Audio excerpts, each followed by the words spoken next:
Hey guys, tonight you find yourself. You stand on a frozen road beneath a colorless French dawn with mud clinging to your boots, river mist sliding between bare willow trees, and the breath of tired horses whitening the winter air.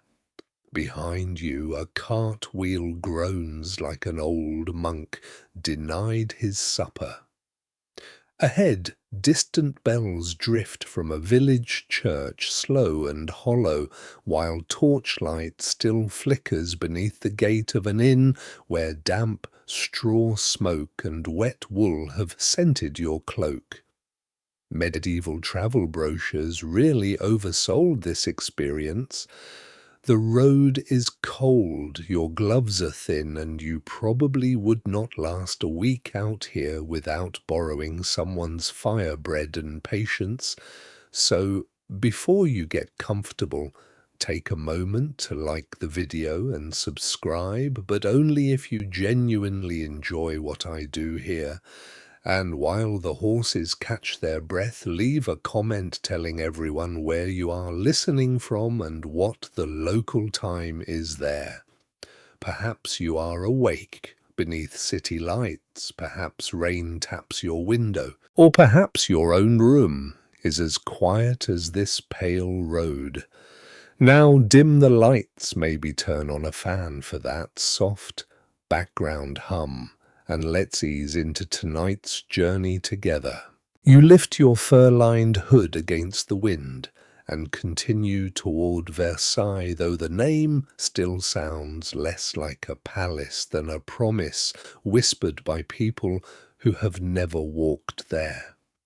The royal residence lies beyond low fields silvered with frost, beyond toll bridges, walled hamlets, and stretches of road where every rut seems determined to inspect the bones of your feet. You are not alone.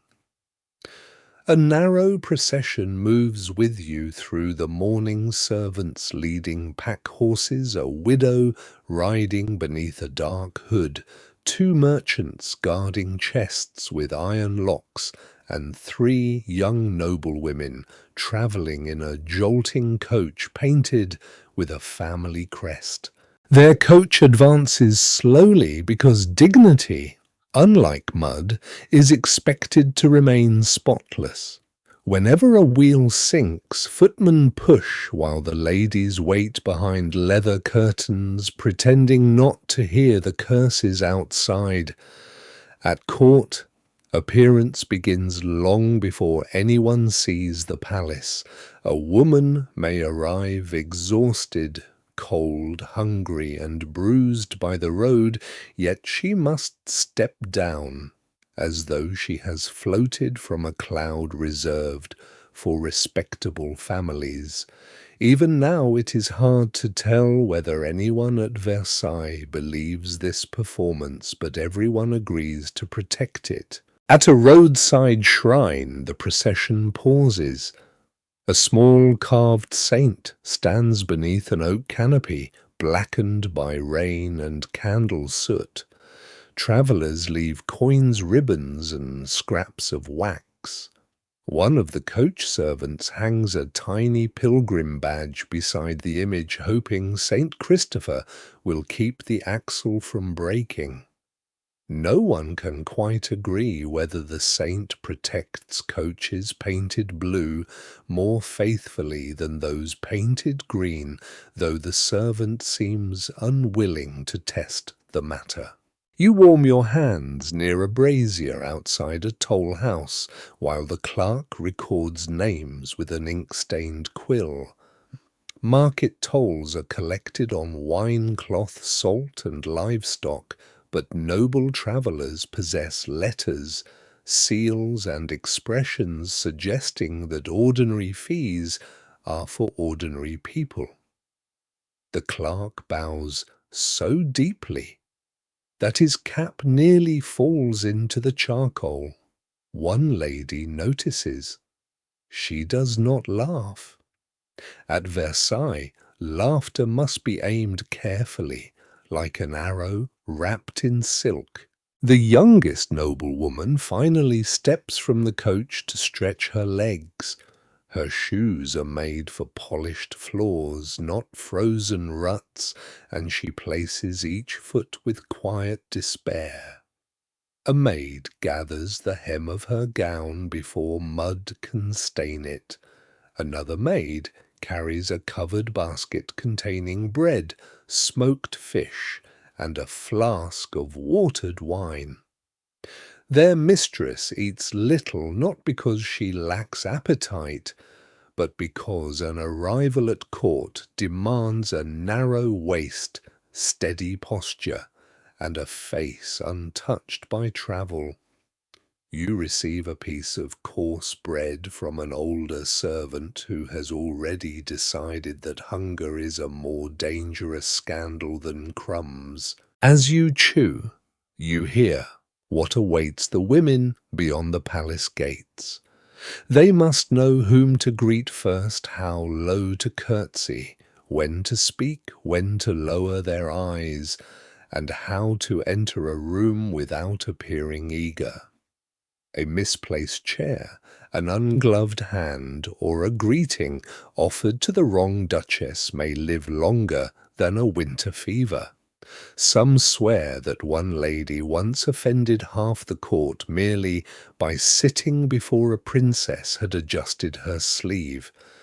Those who tell the tale never fully agree whether the princess noticed, but everyone remembers the punishment. Invitations ceased, doors closed, and conversations cooled like neglected pottage. The road rises gently. Through the mist roofs appear, then chimneys, then the faint geometry of formal avenues stretching toward something immense. Versailles does not emerge like an old fortress guarding a hill. It spreads across the land broad and deliberate, with walls, courtyards, windows, stables, kitchens, gardens, and long wings catching the weak morning light. You smell coal smoke, horse dung baking bread, and the sharp perfume worn by travellers who fear honest air. Near the outer approach, traffic thickens, coaches jostle for position, grooms shout, guards inspect papers beneath dripping cloaks. Vendors move among servants selling ribbons, gloves, hot chestnuts, combs, and little packets of herbs said to calm the stomach before meeting royalty. A grey dog begins following you, perhaps because of the smoked fish, perhaps because it recognizes a fellow creature without rank. The noble women sit straighter as their coach nears the gate. Their maids smooth sleeves and check veils. One woman silently counts the pearls at her throat. Another rubs a charm hidden beneath her glove, a tiny piece of coral believed to guard against envy and sudden illness. You notice that fear here wears silk. Reputation waits inside those gates delicate as glass and twice as expensive. A bell sounds from within the palace complex. The crowd shifts, wheels roll forward. You pull your cloak tighter and walk beside the coach carrying mud from the road toward halls where even dust seems expected to observe etiquette. Behind you, the grey dog follows paws, silent on frost, while dawn gathers softly across the roofs and sleeping gardens ahead of Versailles. The bell fades behind you as the coach passes beneath the outer arch, wheels clicking over stone washed by night rain. The grey dog slips through before a guard can object, which is perhaps first successful act of courtly confidence you witness all morning. You follow the noble women into a courtyard crowded with liveried servants. steaming horses, baskets of linen trunks bound in leather, and pages carrying messages beneath their cloaks. Every doorway seems to lead toward another doorway, every corridor toward a warmer room, and every warmer room toward someone with a title longer than the road behind you. Your cloak is taken by a servant whose expression suggests that damp wool is a personal insult. He hangs it near a brazier where drops fall steadily onto the tiles.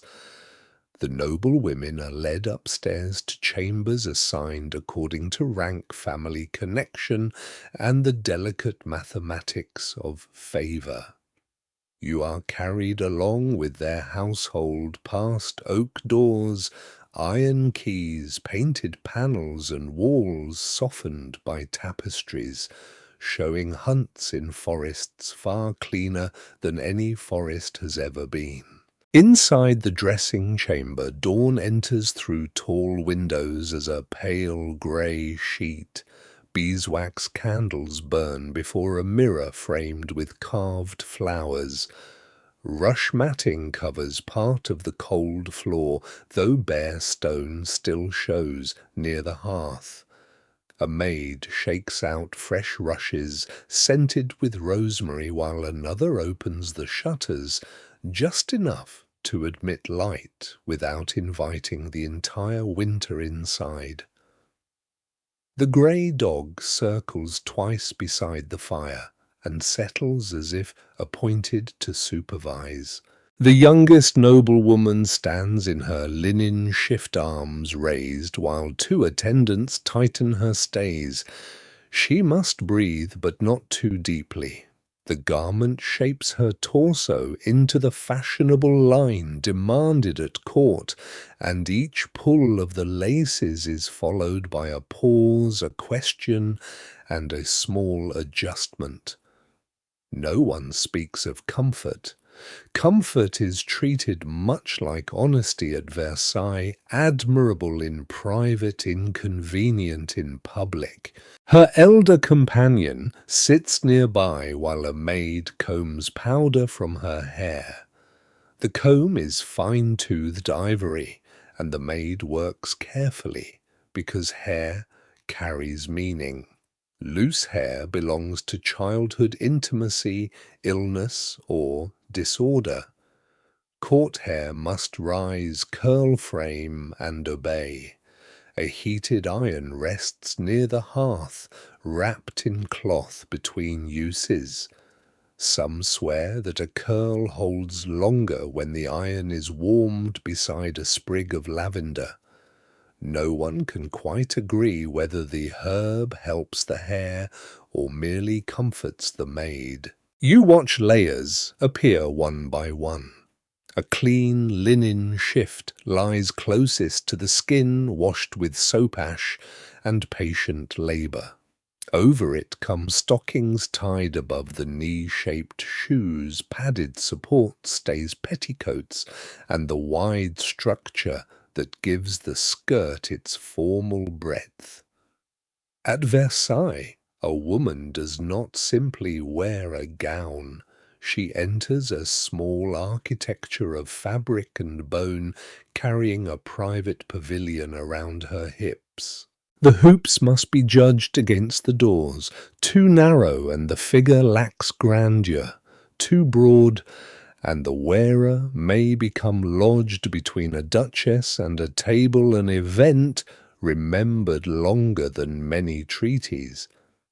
The senior maid measures with her eye, then orders one ribbon loosened. Her authority in the room is quiet but absolute. A lady may outrank her by birth, yet before breakfast the maid controls whether that lady can sit, breathe, or pass through a doorway. A gown of deep blue silk is lifted from a chest lined with coarse cloth.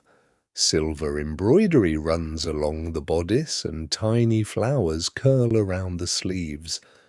The colour is not chosen merely because it is beautiful. Blue may suggest loyalty, restraint, and noble seriousness, while bright crimson announces confidence, wealth, and an alarming willingness to be noticed. Pale shades flatter candlelight, but show every stain. White appears pure, though keeping it white requires the labor of people who rarely wear it. The older noblewoman chooses muted violet, then changes her mind when she learns that a princess may wear a similar shade. Resemblance can be praise, imitation, or offense depending on who enters first. A second gown is brought, this one green with gold trimming. The women consider it in silence. Green is admired, but some servants whisper that certain dyes are unlucky when worn during a first presentation. Those who tell the tale never fully agree whether this belief began after a lady fainted in green silk or after a merchant needed to sell more blue. Jewelry waits on a velvet cloth beside the mirror.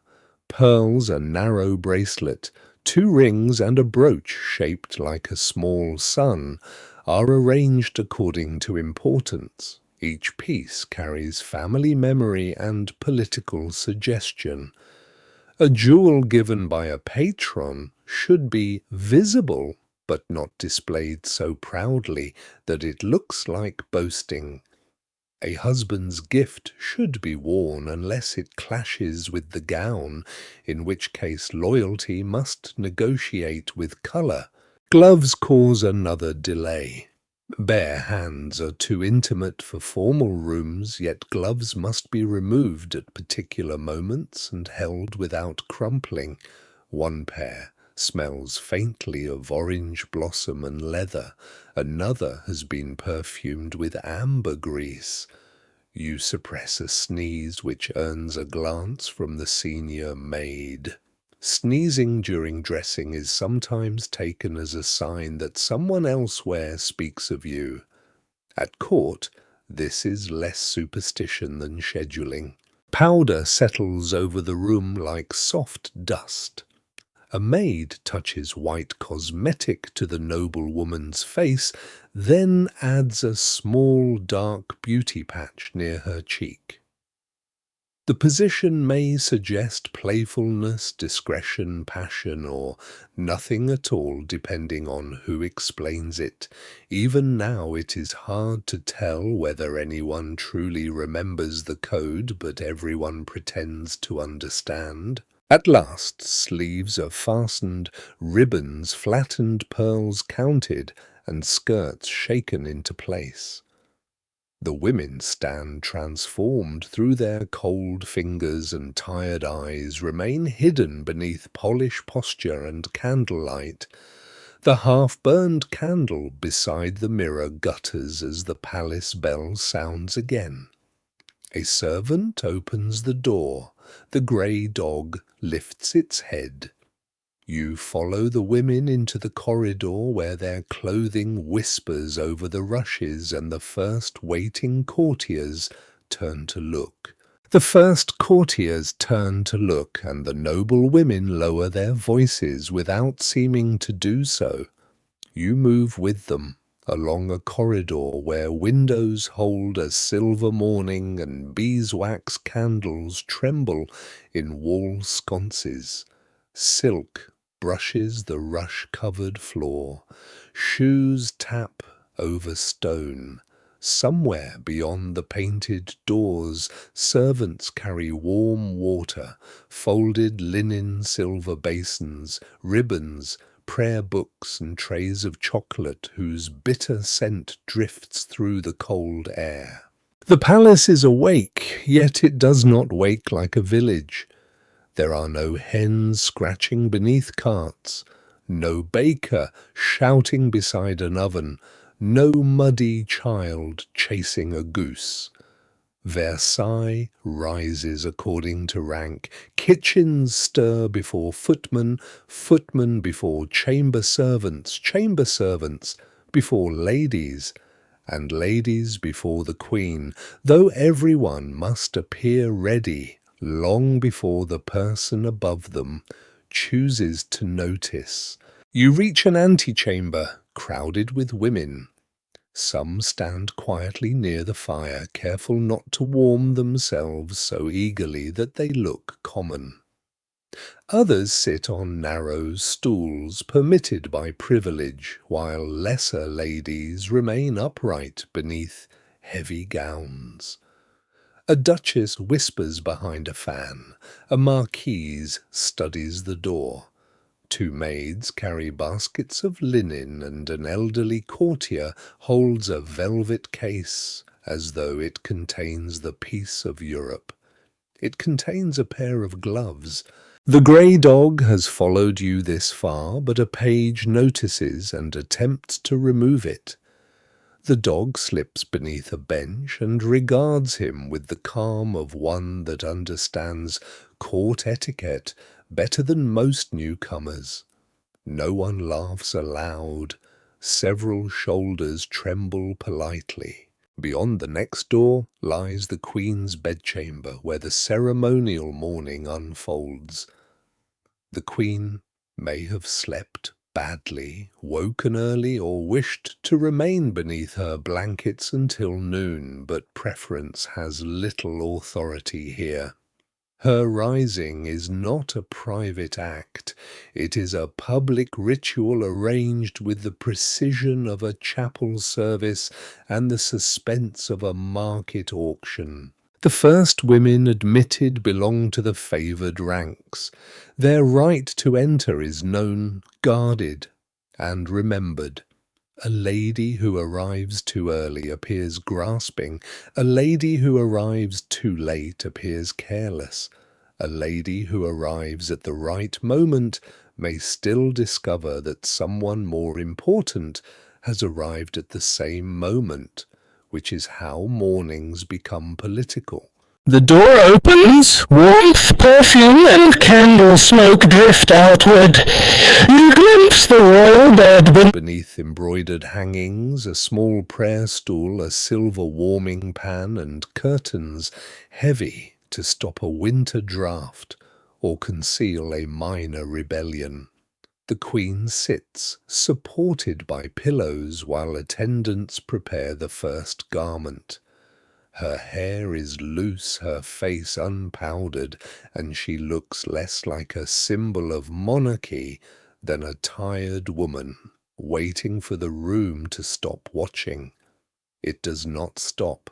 A senior lady receives the linen shift, but before she can present it, another woman of higher rank enters.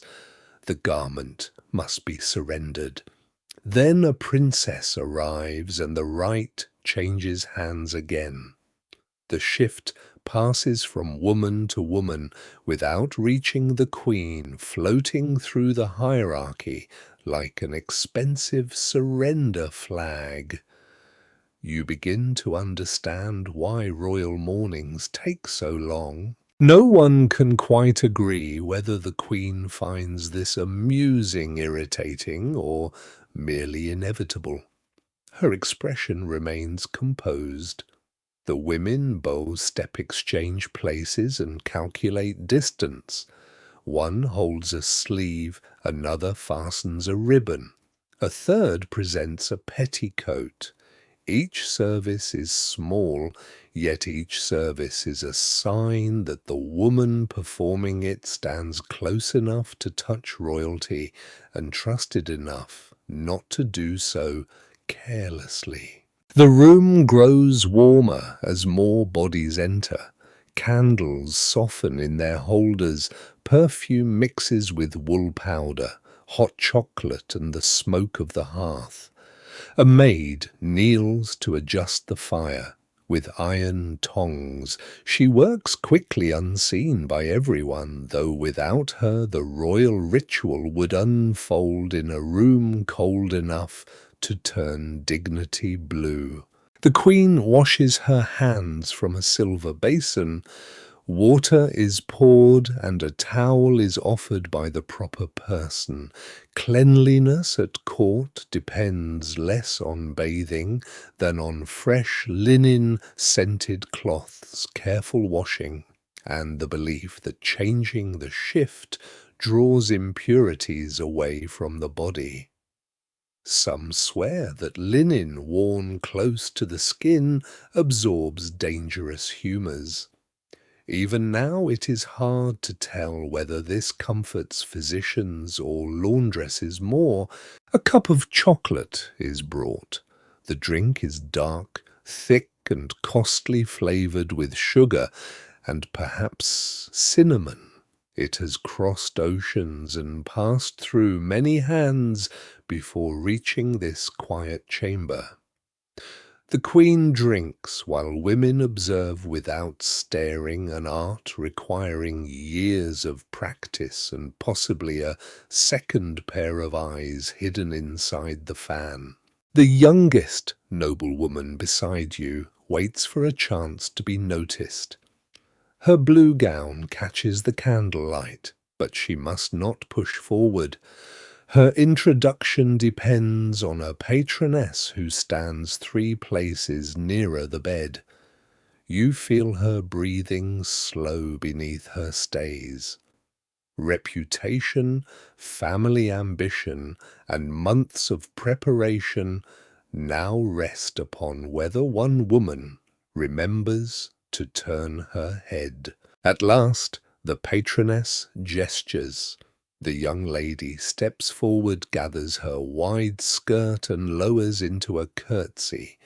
Not too quickly, not too deeply, not until the princess has moved aside.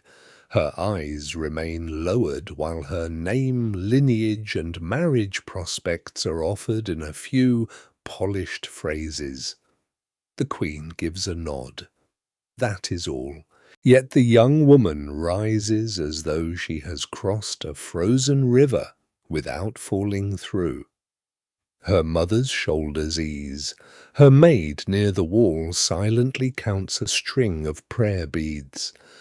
The older noblewoman offers the faintest smile. The Queen's sleeves are fastened, her jewels are chosen, a mantle settles across her shoulders, loose hair disappears beneath arrangement, ribbon and powder, until the private woman is concealed within the public figure, expected by the palace. Then bells sound from the chapel. The room shifts at once. Gloves are gathered. Fans close, stools scrape gently. The Queen stands, and every woman bends according to rank. You bend with them 1 heartbeat late, while the grey dog watches from beneath the bench and the half-burned morning candles continue to glow. The bells continue through the chamber, and every woman holds her lowered position until the Queen begins to move. Only then does the room unfold around her. Skirts rise from the floor, fans return to gloved hands, and attendants gather behind their appointed ladies. You straighten, aware that 1 heartbeat of haste may look ambitious, while 1 heartbeat of delay may look insolent. At Versailles, even standing upright has a correct audience. The Queen passes through the first doorway. A princess follows. Then come duchesses, ladies of the household, favoured courtiers, visiting nobles, lesser attendants, and those whose names are respectable, but whose influence is asleep. No sign explains this order. No bell announces when your turn arrives. Everyone is expected to know, and everyone quietly watches everyone else in case someone does not. You join the blue-gowned noblewoman near the rear of the procession. Her presentation has succeeded, but success only grants entry into a larger maze. She may now be recognized, spoken of, invited, ignored, or remembered for reasons she cannot control. Her mother walks half a pace ahead, close enough to guide her without seeming to guide her. The maid follows behind, carrying a spare handkerchief, a bottle of scented vinegar, and the expression of someone who knows that silk is less dependable than linen. The corridor toward the chapel is lined with waiting people. Pages pressed themselves against panelled walls. Secretaries hold folded papers sealed with wax. Guards stand beside oak doors with halberds upright and faces still. A bishop's servant carries a prayer book wrapped in red velvet. Near a window, two provincial ladies shiver in gowns chosen for beauty rather than survival. Their fur-lined cloaks were surrendered below because warmth has rank as well. Those nearest the Queen walk where candlelight is strongest. Those farther away drift through colder air where draughts slide beneath doors and down sleeves. You feel one settle across your shoulders. The grey dog appears again, trotting behind a tapestry before emerging beside your ankle. It has apparently concluded that royal hierarchy applies to humans only. A legal interpretation no courtier seems ready to challenge. At the chapel entrance, movement stops. Another order must form. Clergy enter according to office. Royal family members take places reserved by blood.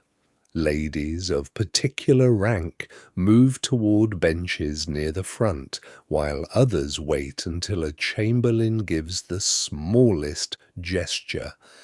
His hand barely rises, yet half the corridor obeys. A man who controls doors need not shout. The young noblewoman almost follows a countess through the entrance, but her mother touches one finger to her own fan. The signal is slight. The daughter stops. A marchioness passes instead, neither looking left nor right. Only after the woman's train clears the threshold may you move forward again. No one can quite agree whether such precedence protects harmony or merely gives ambitious people something quiet to fight about. Some swear that noble families keep private notebooks recording who walked before whom at weddings, funerals, and royal ceremonies. A single disputed place may be discussed through 3 generations, which is a remarkable amount of family devotion to standing in line. Inside the chapel, beeswax candles glow before gilded carvings. Incense hangs above the congregation, softening the smell of wet wool powder and crowded bodies. A saint's relic rests in a jeweled case near the altar. One lady crosses herself with confidence while another glances at the reliquary as though she has heard the bone inside once belonged to a chicken. Those who tell the tale never fully agree whether the relic cured a fever, ended a drought, or merely improved the abbey's donations. You are placed beside a stone pillar. From here the Queen is visible between feathered headdresses and raised prayer books. The blue-gowned woman stands one row ahead because her family possesses an older title than the lady beside you. That lady smiles pleasantly and grips her book hard enough to bend the cover. When the service begins, even prayer follows rank. The Queen kneels first. The princesses follow. Others lower themselves in a quiet wave, travelling backward through the chapel. You wait until the women before you move, then kneel on stone partly covered by a cushion. Your knees discover that the cushion was designed for someone standing several ranks nearer the altar. The chaplain speaks. You listen, though listening here includes noticing who is present, who is absent, who receives a whispered message, and who stands too close to a royal relative. A duchess may answer a question addressed by the queen. A lesser lady must wait until invited. A maid may speak only when service requires it. Silence is not emptiness. It is a garment worn by those who cannot yet afford words. After prayers, the queen pauses near the chapel rail. Courtiers gather at careful distances. One woman is allowed to approach and mention a petition. Another waits with a letter hidden beneath her fan. A third has spent the morning preparing a compliment, but loses her chance when a princess turns the queen toward another door. You notice that proximity is a kind of currency. To stand near royalty is to be visible. To be visible is to invite favor, envy, requests, and rumors. Yet stepping nearer without permission is worse than remaining unseen. The court resembles a hearth crowded on a winter night. Everyone wants warmth, but no one wishes to be caught pushing.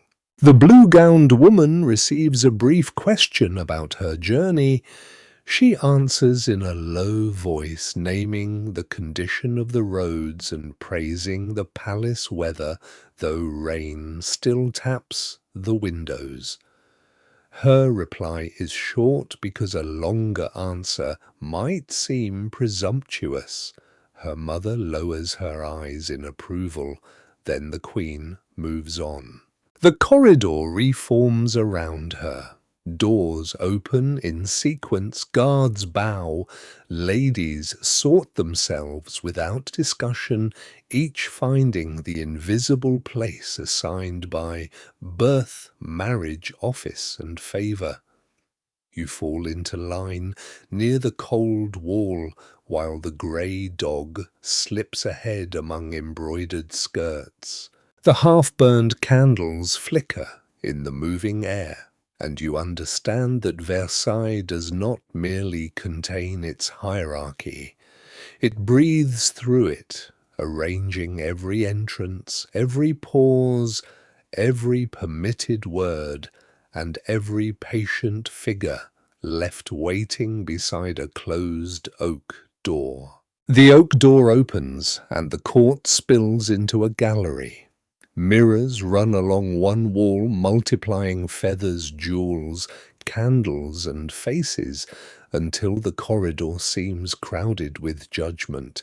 You keep near the blue-gowned woman as her mother guides her toward a marble recess.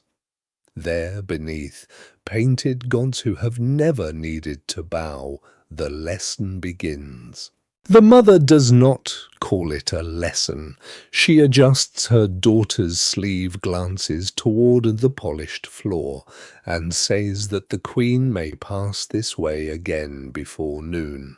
The young woman understands. So do you. She gathers her skirts lightly with both hands, not too high because an ankle shown at the wrong moment may create more conversation than a diplomatic marriage. Not too low because the heel may catch in the hem. Her right foot slides behind the left. Her knees bend. Her back remains straight. Her chin lowers without collapsing toward her chest. She descends slowly enough to show control, yet not so slowly that the gesture resembles surrender. Then she rises. Her heel wobbles. The mother's fan closes with a soft click. No one laughs, though the grey dog beside a bench lifts one ear. You try the movement yourself. Your boots are muddier, your clothes less architectural, and yet the motion is no easier. The floor feels farther away than expected. Your knees complain before you are halfway down. By the time you rise, you understand why a successful curtsy is both greeting and proof of endurance. A senior attendant joins you, a narrow woman with silver-threaded hair and an iron key at her waist. She has served long enough to speak quietly and be obeyed immediately. She places a folded wool blanket on the floor and makes the young lady practice above it. The blanket is not for comfort. It marks where the trailing skirt should fall. A curtsy changes according to the person receiving it. Before the Queen, the descent must be deep and measured. Before a princess, it remains respectful but slightly less profound. Before a duchess, the body lowers only as rank requires. Bow too little, and you appear insolent. Bow too deeply, and you may flatter one woman by insulting another. Versailles has made geometry emotional. No one can quite agree whether the deepest curtsies began as signs of reverence or as tests designed by people who enjoyed watching rivals struggle beneath heavy skirts. Some swear that one aging duchess trained every morning by lowering herself beside her bed while holding 2 silver candlesticks. Those who tell the tale never fully agree whether this preserved her grace or frightened her servants. The attendant corrects the young woman's hands. Fingers must remain relaxed. Elbows must not flare. The fan may be held, but it cannot point toward royalty like a tiny weapon. Gloves should be smooth. A handkerchief must disappear before the descent begins. Nothing is more awkward than kneeling before a princess while trailing linen from one fist like a flag of surrender. Your gaze matters as much as your knees. You do not stare directly into royal eyes unless addressed. You do not look at the floor so completely that you seem terrified. The proper gaze rests somewhere between humility and awareness, as though you respect the person before you but remain capable of locating the nearest doorway. The attendant demonstrates. Her body lowers in one unbroken motion. Her skirt barely whispers. She pauses at the bottom for exactly the time required to acknowledge rank without asking permission to remain there. Then she rises steady as a candle flame in still air. It is beautiful, though calling it beautiful would embarrass her. At court, mastery prefers to look accidental. A maid brings a tray of watered wine and pieces of coarse bread topped with soft cheese. Practice pauses. The blue-gowned woman eats half a piece, careful of crumbs. You take 2. The dog receives a third through circumstances no one officially observes. From the courtyard comes the smell of horse sweat and damp straw mingling with orange blossom perfume drifting from the gallery. The bell heard before dawn sounds again, marking another portion of morning. Pages hurry past carrying messages. A group of ladies approaches from the far end of the mirrors led by a princess wearing pale gold. The senior attendant's eyes sharpen. There is no more time to practice. The young woman steps away from the pillar. Her mother moves behind her. You stand near the wall where lesser people become part of the furniture. The princess advances slowly, speaking to a duchess beside her. Every lady she passes prepares according to rank. Some incline their heads, others bend slightly. Those formally presented descend farther. The blue-gowned woman waits. Too early, and she will hold the curtsy while the princess continues a conversation. Too late, and she will still be standing when royal eyes arrive. The distance closes. 6 paces. 5. 4. She moves. Her foot slides back. Her skirts open around her like a dark blue flower. Her knees bend, her shoulders remain level. She lowers her gaze, neither hiding nor staring. At the deepest point, one pearl at her throat catches the light. The princess turns her head. For a moment, the morning seems balanced on the young woman's legs. The princess acknowledges her with a small motion of the hand. The young lady rises smoothly. No heel trembles, no ribbon catches, no fan falls. The princess continues, leaving perfume and relief behind her. The mother does not smile until the procession has passed beyond the next mirror. Then the corner of her mouth lifts no more than the edge of a curtain stirred by wind. The senior attendant nods once and retrieves the folded blanket. You begin walking again. In the mirror you catch sight of your own posture and straighten instinctively. Versailles is teaching you without permission. Every reflected figure becomes an examiner. Every greeting becomes a test. Every bend of the knee declares whom you honor, how well you understand your place, and whether your body can survive the opinions attached to it. Ahead, another doorway opens. A chamberlain announces a name. The blue-gowned woman draws one slow breath and steps forward, while the grey dog follows at a distance entirely exempt from curtsies. The chamberlain's voice fades into the gallery, and the blue-gowned woman crosses the threshold with the careful calm of someone carrying a bowl filled to its rim. You follow behind, entering a long corridor. Mirrors catch the movement of skirts and sleeves, multiplying every hesitation.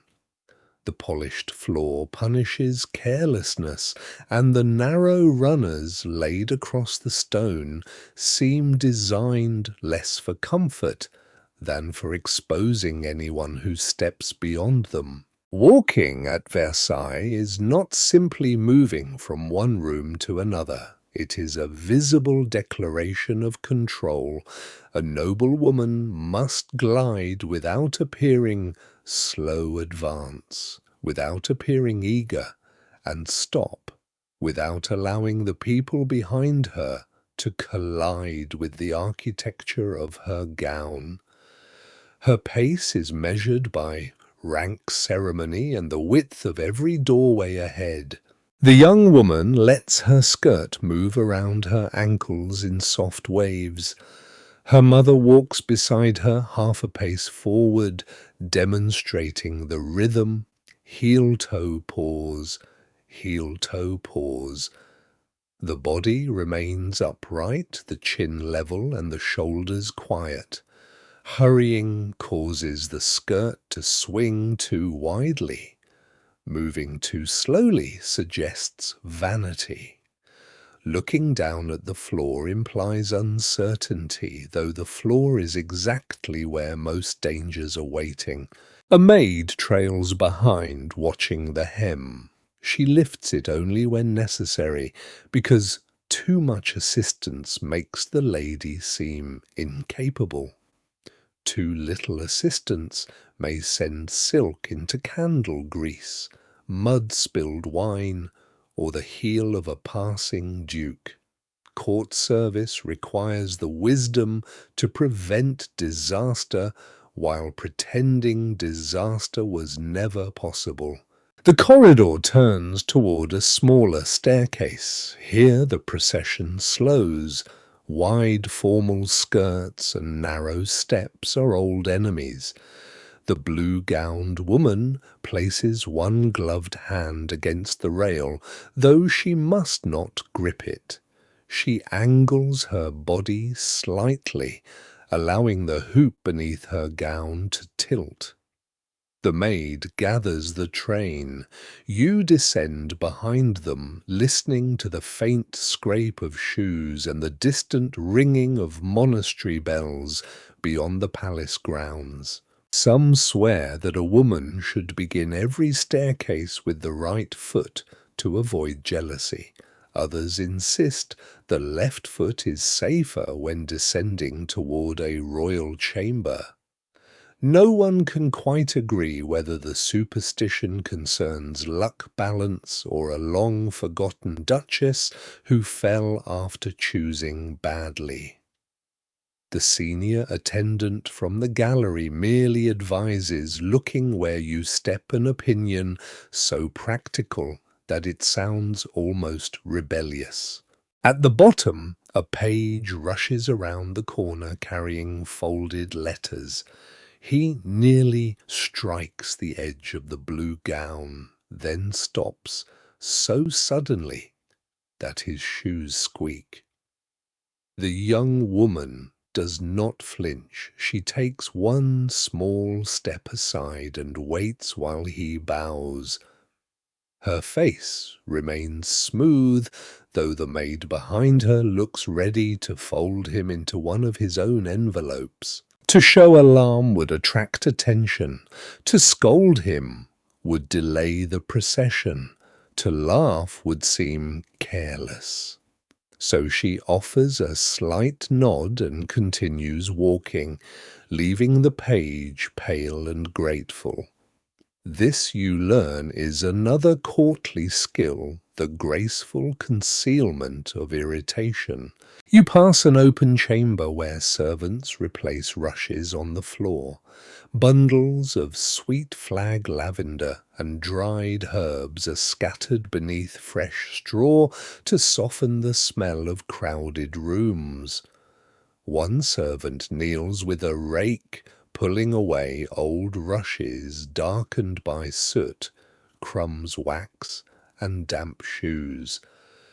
The task is ordinary, necessary, and performed while courtiers move past without seeing it.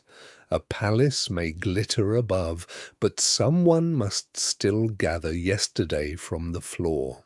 Near a tall window, the procession pauses to allow a princess to pass.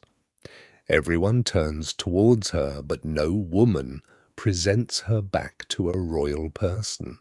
Instead, the blue-gowned lady pivots in a slow curve, keeping her face inclined toward the princess while moving aside. You attempt the same maneuver and nearly become entangled with a carved table.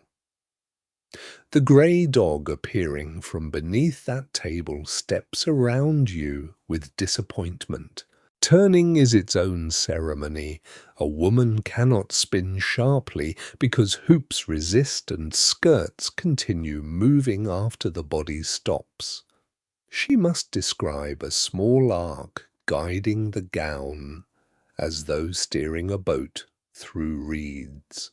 In crowded rooms, women learn to angle their hips, narrow their passage, and fold portions of the skirt with one hand. A doorway becomes negotiation. A chair becomes geography. The princess passes, and the group resumes.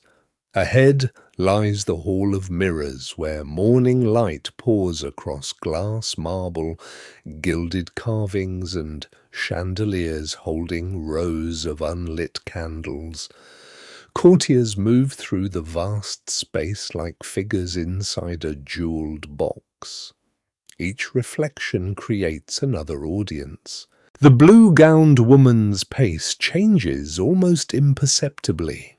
She walks more slowly now, not from fatigue, though her stays and shoes have been testing her since dawn, but because grand spaces demand measured movement.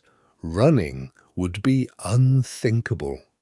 Even an urgent message must travel through servants, pages, secretaries, and chamberlains so that urgency arrives dressed as calm. A lady near the windows drops her fan. It strikes the floor with a sharp wooden clap. She does not bend immediately. Bending too quickly would appear flustered, and the shape of her gown makes the attempt risky.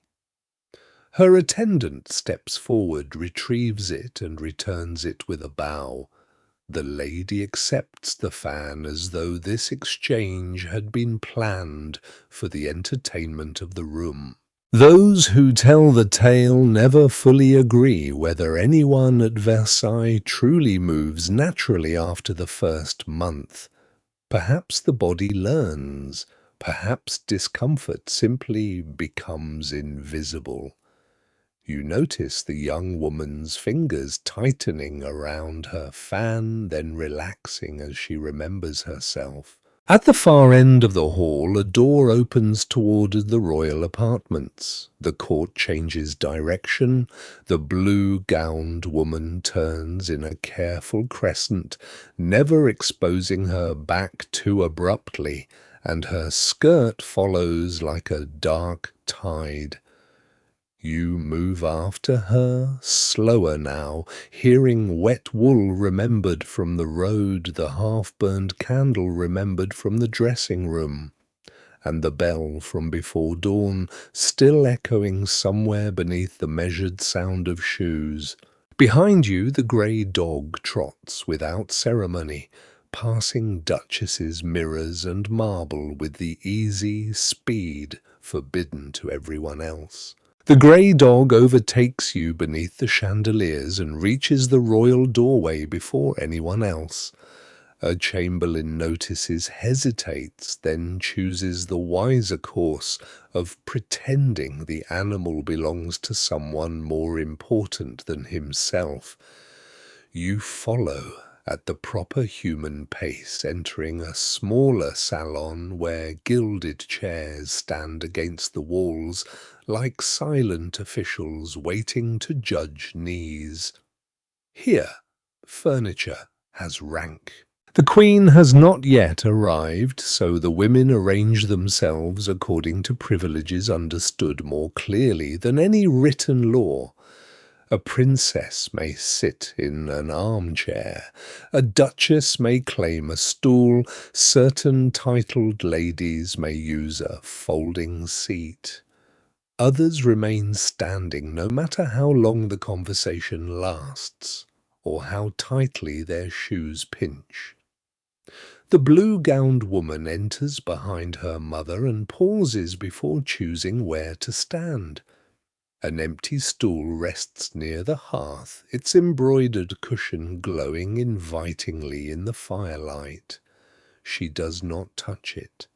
The stool belongs not to whoever reaches it first, but to whoever possesses the right to sit upon it. A servant places fresh logs in the hearth. Another carries away a silver tray holding the remains of chocolate and small sugared biscuits. The room smells of beeswax ash perfume and toasted almonds. Your feet ache from the gallery, but there is no place assigned to you except a narrow patch beside the wall. The older noblewoman is offered a tabouret, a low upholstered stool granted to women of sufficient rank. She accepts with a measured nod and waits until a princess has settled into her armchair. Only then does she lower herself. The young woman remains beside her upright and smiling. Through the journey, the presentation, the curtsies and the polished floors have turned her legs into private instruments of complaint. No one can quite agree whether the right to sit began as mercy for tired courtiers or as another device for displaying hierarchy. Some swear that a noblewoman once travelled across France chiefly to defend her claim to a stool before a royal cousin. Those who tell the tale never fully agree whether she won, but they remember that she brought 6 witnesses and her own cushion. The chamber door opens. Everyone shifts. It is only a senior duchess, yet her arrival changes the room. A footman holds the door. The chamberlain announces her. Women rise or incline their heads according to rank. The older noblewoman begins to stand from her stool, but the duchess gestures for her to remain seated. This permission is itself a gift visible to everyone. The blue-gowned woman steps aside. She must leave room for the duchess's skirts without turning her back too abruptly. The grey dog retreats beneath a side table, having apparently discovered that even confidence has limits when confronted by brocade. Doorways are as dangerous as stools. To open a door for someone may appear courteous, servile, presumptuous, or entirely correct, depending on both persons involved. A high-ranking lady expects attendants to manage doors. A lesser woman who reaches for the handle too eagerly may seem to place herself among servants, yet allowing a door to close against a princess is not considered a promising social experiment. You watch a young countess approach from the corridor while a footman is distracted by a whispered message. The countess reaches the door just as it begins to swing shut. Her hand rises, stops, and hovers. Behind her walks a duchess of older lineage. If the countess catches the door, she performs service before a superior. If she lets it close, the duchess meets oak. For one long heartbeat, court civilization depends upon a hinge. The chamberlain moves at last and catches the handle. The countess withdraws her hand as though she intended only to adjust her glove. The duchess passes without acknowledging the rescue. You begin to suspect that many great institutions survive because servants move faster than nobles can decide.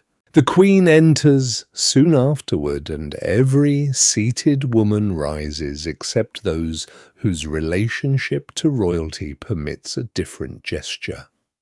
The tabouret disappears behind skirts.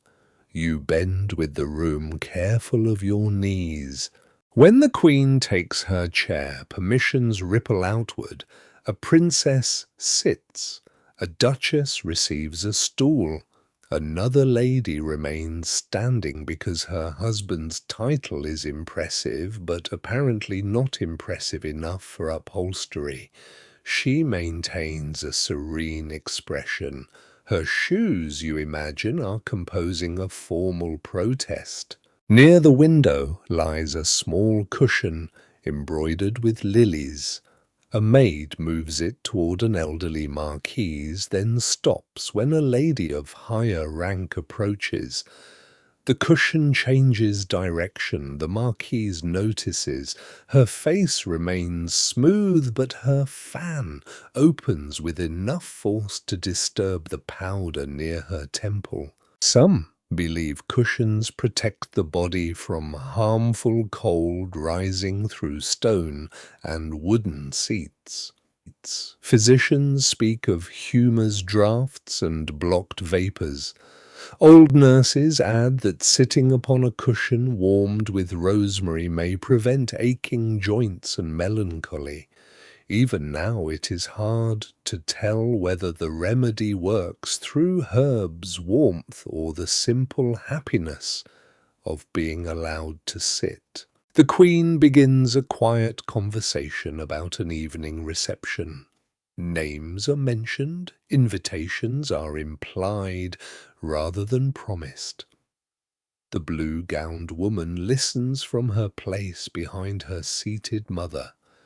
Every object around her carries information: who holds a fan, who stands near the fire, who rests an elbow on an armchair, who waits by the door, and who possesses a cushion no one else may borrow. A servant brings a small footstool for a princess. The grey dog immediately places its chin upon it. Silence tightens. The princess looks down. The chamberlain looks pale. The dog closes its eyes. Then the princess smiles and leaves the animal where it is.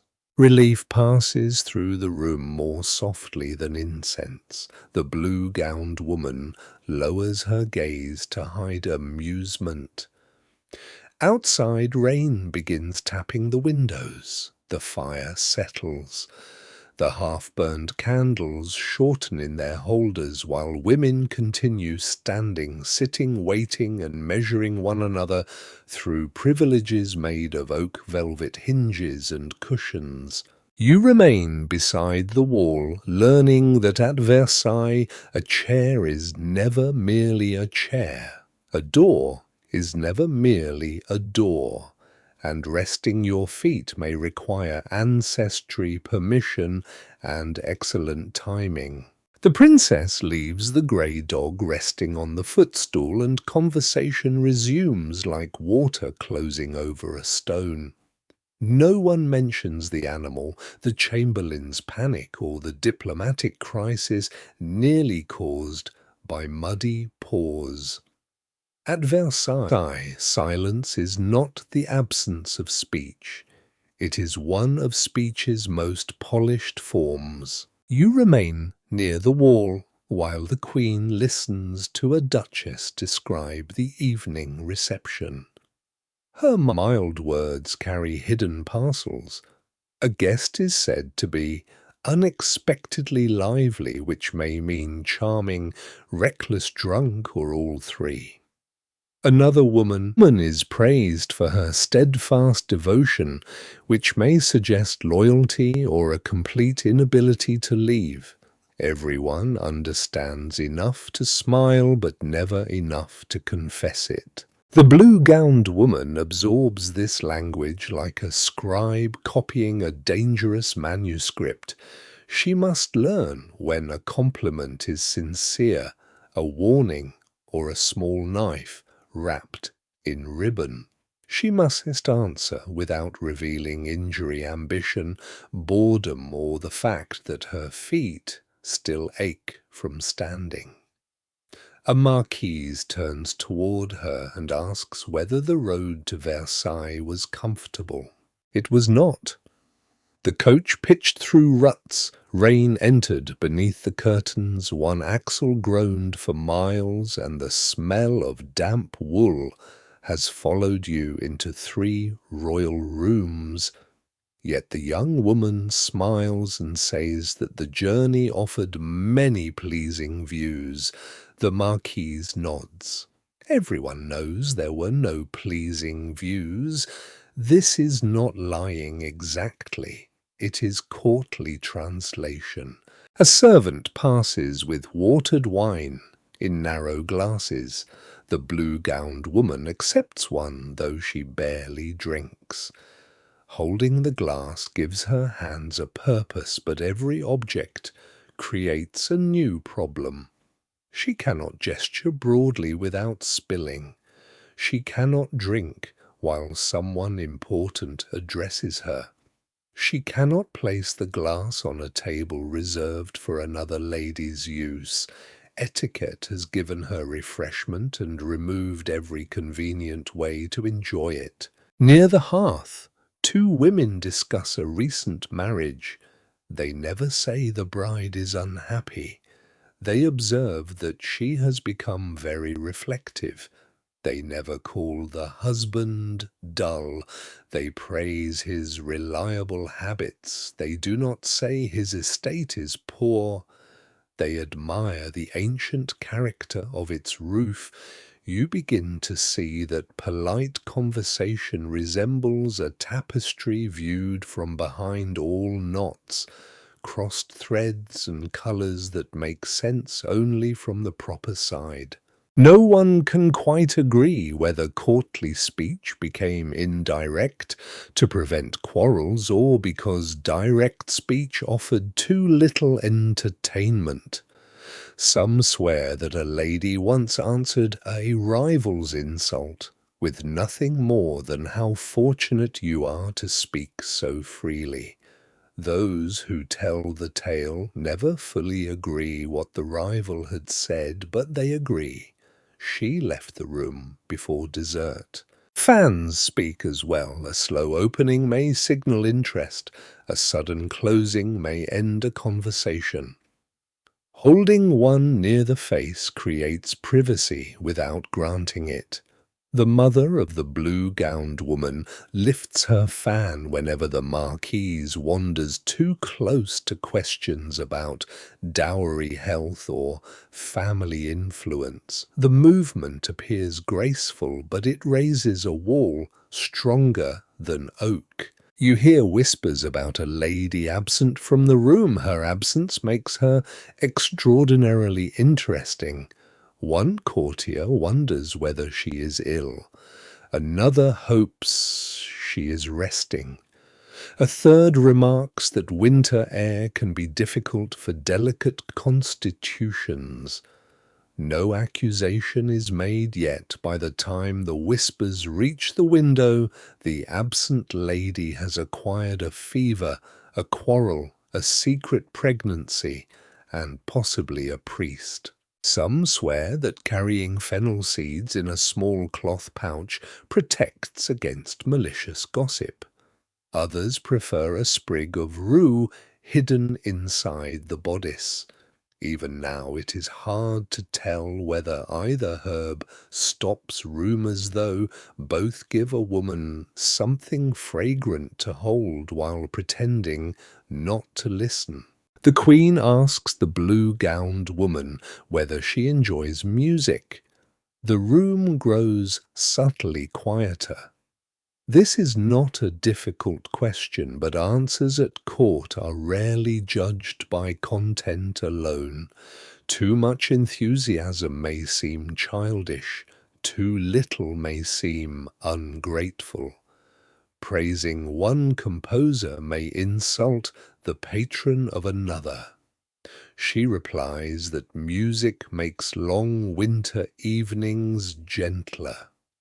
The queen smiles. It is a safe answer, warm enough to please and broad enough to offend no one except, perhaps, winter.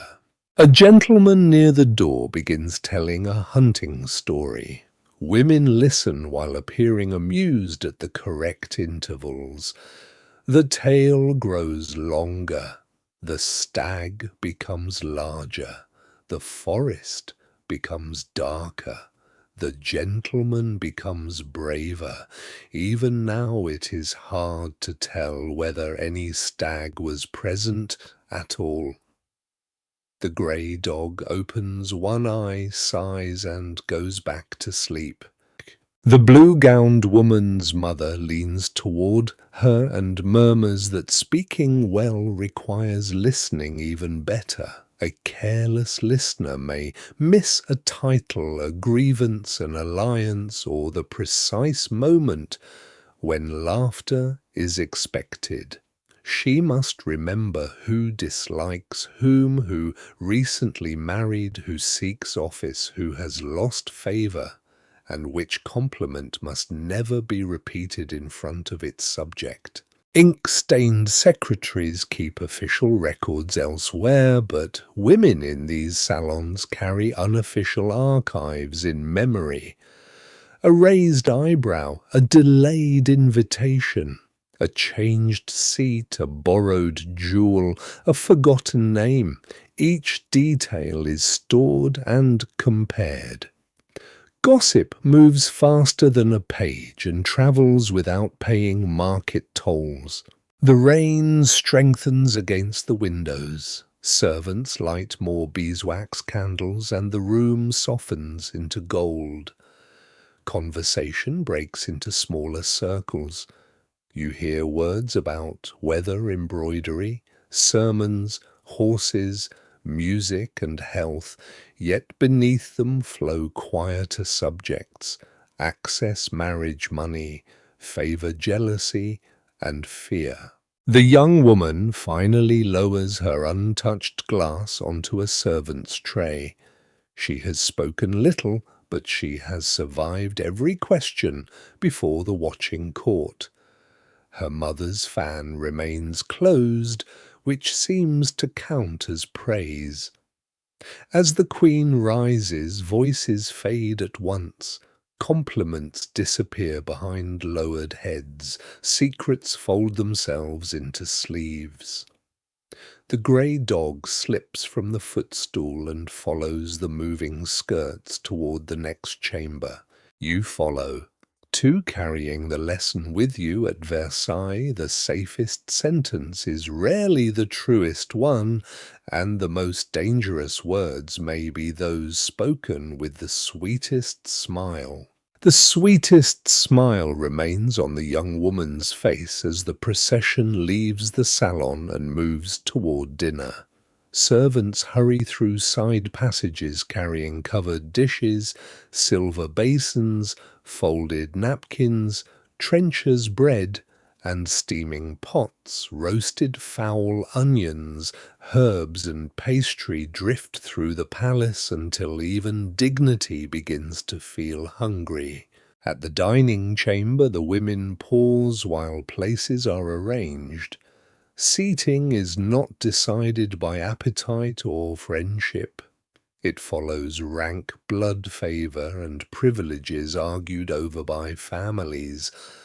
A chair near royalty can nourish ambition more effectively than soup. The queen takes her place first. Princesses settle nearby. Duchesses receive seats appropriate to their standing. Some ladies sit farther down the table while others remain behind chairs to observe. The blue-gowned woman is given a place close enough to be seen but far enough to breathe without appearing in every royal glance. Her mother sits beside her and adjusts one glove. You stand among attendants where the view is excellent and the supper theoretical. The table shines beneath candlelight. White linen covers its length. Silver dishes reflect faces in curved fragments. Bread rests beside each setting, and folded napkins wait like ceremonial banners. In earlier halls, people may eat from trenchers of stale bread that absorb grease before being given to servants, dogs, or the poor. Here, refinement has multiplied the objects without reducing the danger of using them incorrectly. A servant presents water for hand washing. The queen washes. Others follow in order. The basin passes accompanied by a towel held by the proper attendant. Hands must appear clean, movements restrained, and sleeves protected from splashes. The young woman dips her fingers. She does not scrub, although the road mud beneath your nails makes scrubbing seem a noble invention. Some swear that water scented with rosemary strengthens memory. Others say Rose water prevents melancholy and guards against bad air. No one can quite agree whether the herbs purify hands, humours, or conversation, but everyone agrees plain water smells less expensive. The first dishes arrive. Soup is poured, delicate and fragrant. The young woman waits. She does not begin when the bowl reaches her. She begins only after the queen has started and those of higher rank have followed. Hunger must stand in line with everyone else. Her spoon moves slowly. She does not fill it to the brim or blow upon the soup, no matter how hot it is. She does not bend over the bowl as though searching for a lost ring.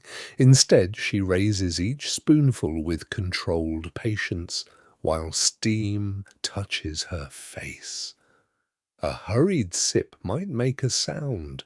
A sound might attract attention. Attention might become memory. Thus, soup becomes strategy. Bread presents its own rules. She breaks it with her fingers rather than biting directly from the loaf. Crumbs are brushed discreetly, never scattered like seed for courtyard hens. She does not use bread to chase sauce across her plate too eagerly, though the sauce appears worthy of pursuit. The grey dog sits beneath the table near a careless footman. Its eyes remain fixed upon roasted capon with the devotion of a pilgrim before a relic. Servants bring fish, foul vegetables and pastries in sequence. Each dish is offered according to precedence. The finest portions travel first toward royal places. Lesser portions move outward. A lady may decline, but refusal must look modest rather than disgusted. She may accept, but enthusiasm must not become appetite, for a courtly woman is expected to enjoy food while seeming independent of hunger. Those who tell the tale never fully agree whether women truly eat so little at public meals or eat earlier with their maids. Some kitchens prepare private bowls of pottage, coarse bread, smoked fish, or leftover pastry for those who know ceremony provides more watching than nourishment. The blue-gowned woman takes a small portion of fowl. You remember how little she ate beside the toll house and suspect court beauty depends upon secret snacks. A napkin rests across her lap, though its handling requires judgment. It should protect the gown without being tucked into the neckline like a child's bib. It may touch the lips gently, but must not erase powder or disturb a beauty patch. When sauce threatens the corner of her mouth, she dabs once, then folds the stained portion inward. Conversation continues, but no one speaks with a full mouth. Questions arrive often after a bite has been taken. The young woman learns to choose small mouthfuls because royalty does not wait for chewing. Her mother answers a remark about music while holding her spoon motionless above the bowl, a feat of balance worthy of cathedral masonry. A servant spills wine near a marquise. The stain darkens the linen. No one gasps. Another servant replaces the cloth section so quickly that the accident disappears before becoming gossip. The marquise continues speaking as though red wine naturally vanishes when ignored. The gentleman from the earlier hunting story begins describing a boar. His account grows with each course. The animal acquires tusks like scythes, a temper like a tax collector, and enough intelligence to recognize noble lineage. Even now it is hard to tell whether this boar lived outside his imagination. The grey dog sneezes beneath the table, which you take as criticism. Sweet dishes arrive, preserved fruit, sugared almonds, wafers, and pastries, scented with spice. Sugar is costly, and therefore medicinal whenever convenient. Physicians may recommend it to strengthen the weak cheer, the melancholy and empty wealthy purses with remarkable efficiency. The young woman selects one almond and leaves the rest. Her posture remains straight. Her gloves lie folded beside her plate. Her fan rests nearby, closed and harmless. She has eaten without haste, laughed without showing food, drunk without staining her lips, and survived several questions while managing hot soup and heavy sleeves. When the queen finishes, the meal ends for everyone, whether hunger agrees or not. Chairs move back. Napkins fold. Hands are washed again. Servants descend upon the table in disciplined silence. Beneath it, the grey dog finally secures a strip of capon. You follow the women from the chamber, leaving silver crumbs and cooling dishes behind, while palace bells mark the afternoon, and your empty stomach questions the social value of excellent manners. Your empty stomach continues its quiet complaint as music begins somewhere beyond the dining chamber. Then the melody gathers, joined by a harpsichord and the measured pulse of a viol, drawing the court toward the ballroom, as surely as bells draw villagers toward mass. The blue-gowned woman walks with her mother through another gallery where candles are being replaced before dusk.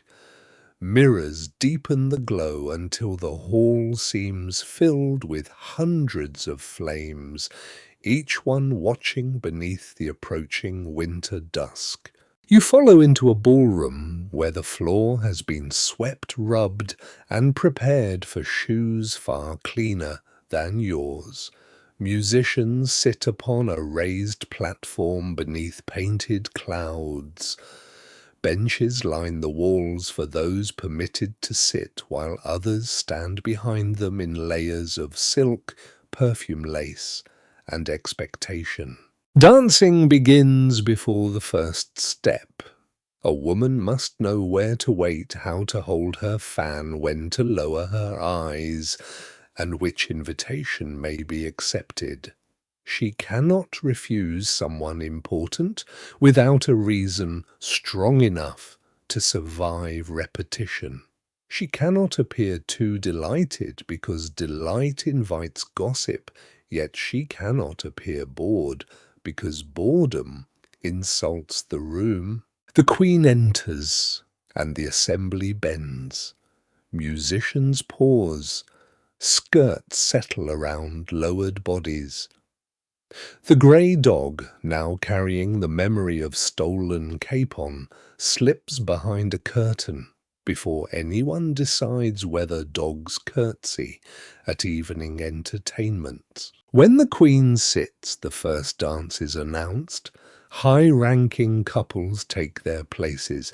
Their spacing is exact, like figures arranged upon a chessboard. The dance is slow, formal, and full of pauses that seem simple until you watch the feet. Each bow turn and crossing step declares control. Hands meet briefly, never clutching. Bodies approach without touching closely. Eyes rise lower and return according to rhythm. The blue-gowned woman watches without moving her lips. Her mother murmurs the sequence behind her fan. Step forward. Pause. turn, offer the hand, withdraw, curtsy. The young woman knows these motions from practice, but practice takes place in quiet rooms, not beneath chandeliers, with half the court waiting for an error. No one can quite agree whether court dances were created to display grace or to reveal weakness. Some swear that a minister could judge a family's discipline by watching a daughter cross 3 measures without losing her place. A gentleman approaches. He is neither the highest-ranking man in the room nor an unimportant one. His coat is dark green, embroidered at the cuffs, and his shoes shine with buckles bright enough to signal ships. He bows to the young woman's mother, then requests the daughter's hand for the next dance. The mother considers him for the length of one breath.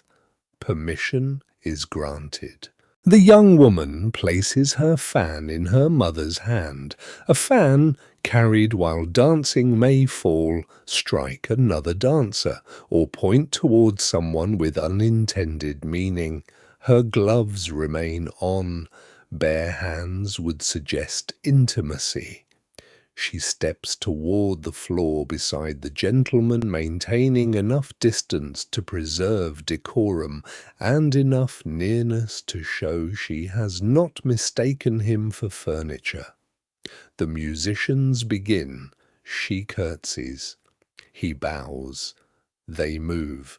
Her first steps are small, almost hidden beneath the wide blue skirt.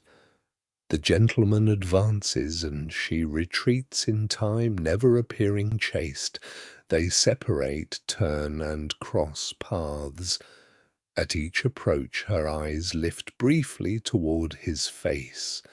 Too long a glance might be read as invitation, too short might seem dislike.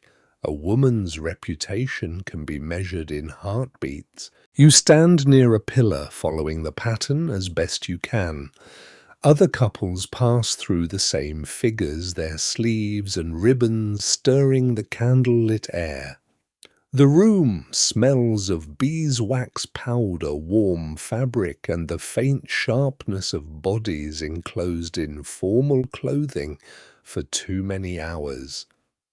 The young woman turns, and her hoop brushes another lady's skirt. The contact is slight. Both women continue. Neither looks down. The gentleman adjusts his step, giving them more space. The near mistake disappears into the dance through 3 ladies by the wall notice. One raises her fan. Another leans closer.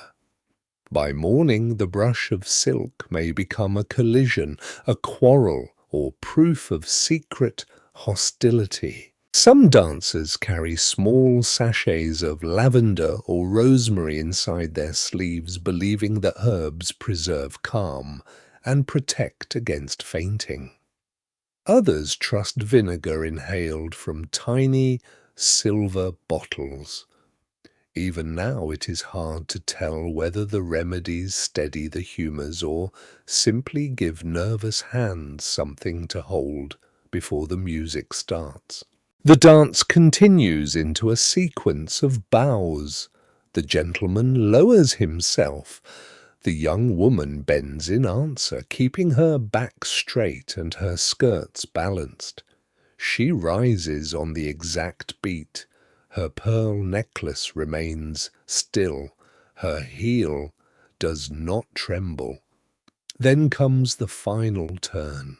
He offers his hand. She touches it lightly. They face the queen and bow.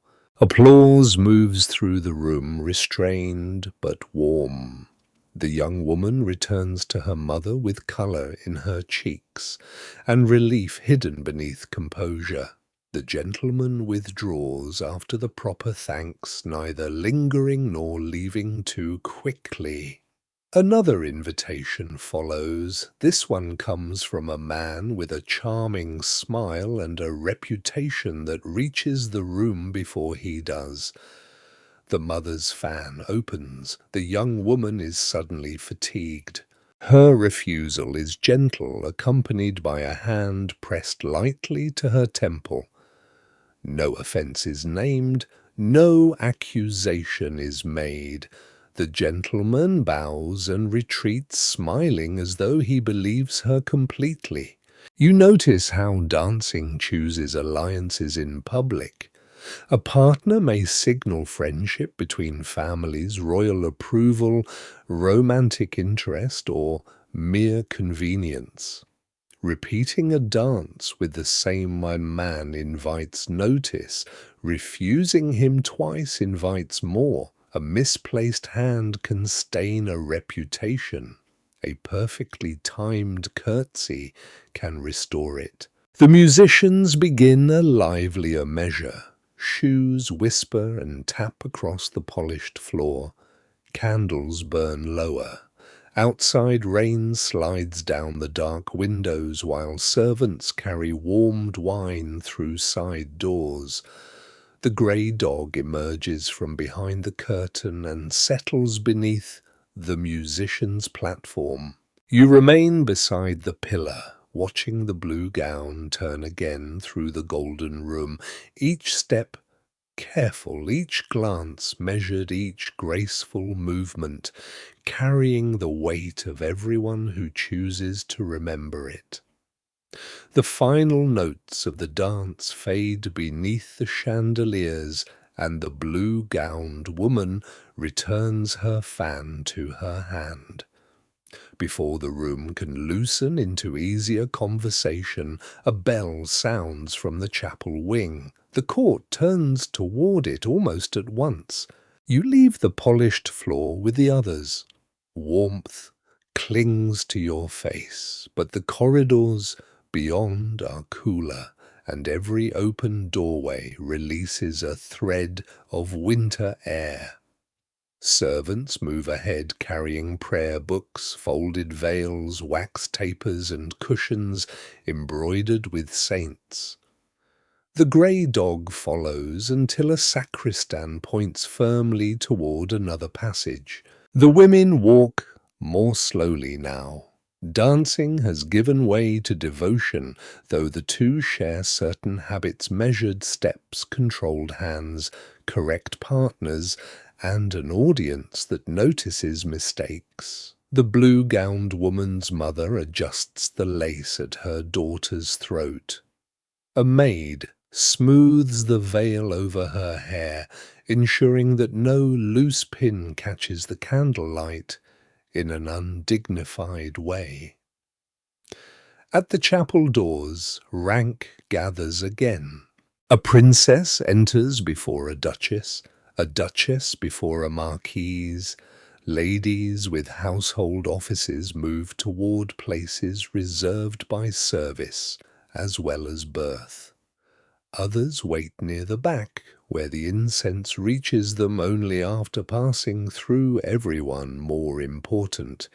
You stand beside a pillar, worn smooth by generations of sleeves and gloved hands. The chapel glows with beeswax candles.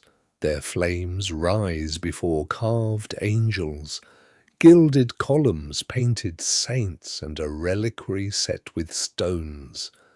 The air smells of wax, cold stone, damp wool, and incense thick enough to soften the edges of the room.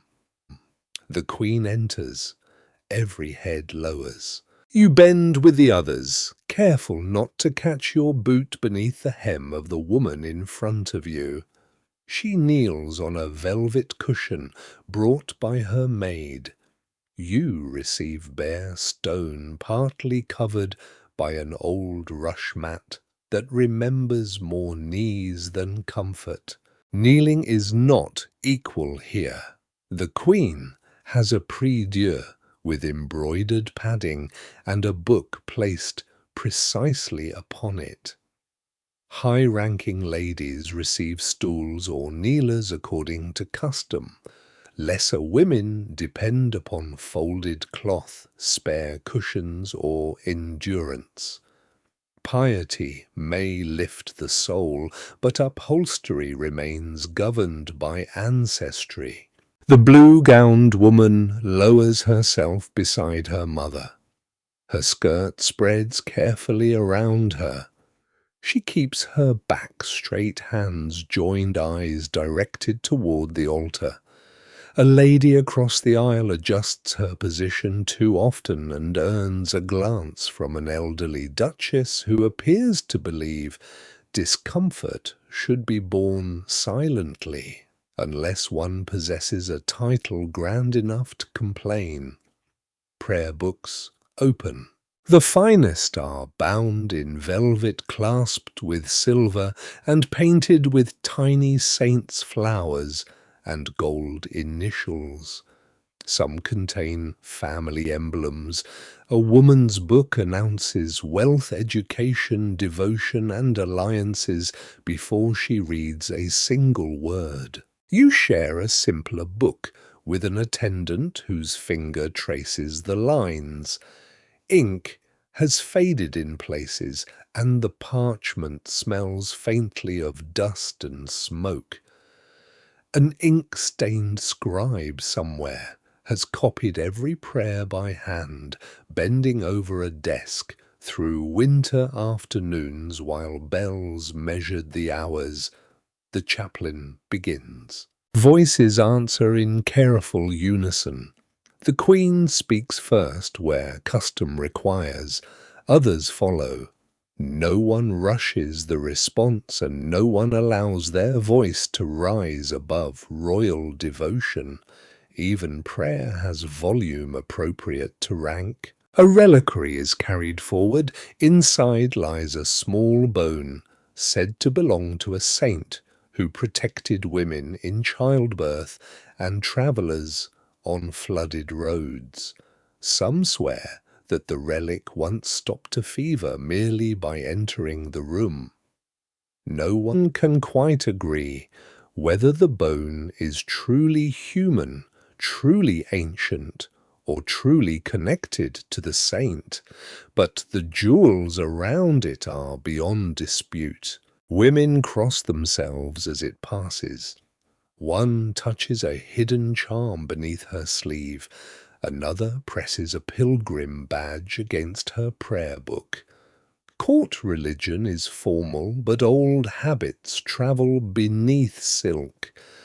A nurse may trust blessed salt, a ribbon tied near a shrine, or a sprig of rue carried against envy. Priests disapprove of certain charms while quietly blessing others that look respectable enough. The blue-gowned woman bows when the relic reaches her row. Her veil slips slightly. The maid behind her cannot step forward during the prayer. For several breaths the lace rests crooked against one pearl. It is a tiny disorder, almost invisible, yet you feel the young woman notice it without moving. She remains still. To fix the veil would disturb the ceremony. To leave it risks appearing careless.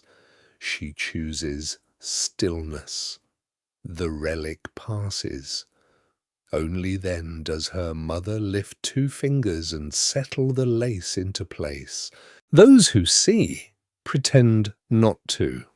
Sacred attention and social observation exist side by side, here neither fully defeating the other. The service continues.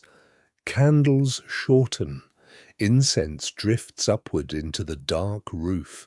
Outside rain taps the chapel windows and runs down the stone figures in the courtyard.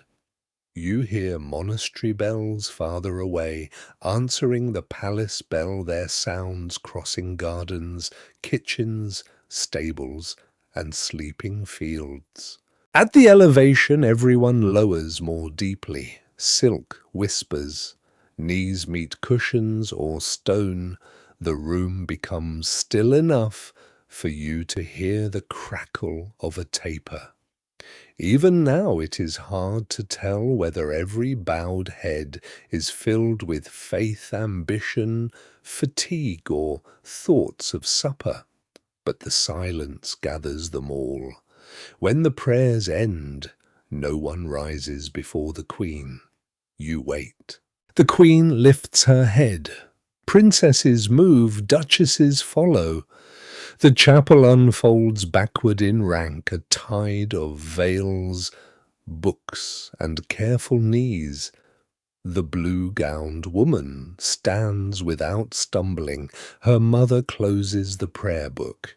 At the doorway, a lady pauses beside the reliquary and touches its silver frame. You step into the corridor again, carrying incense in your cloak and cold from the stone in your bones.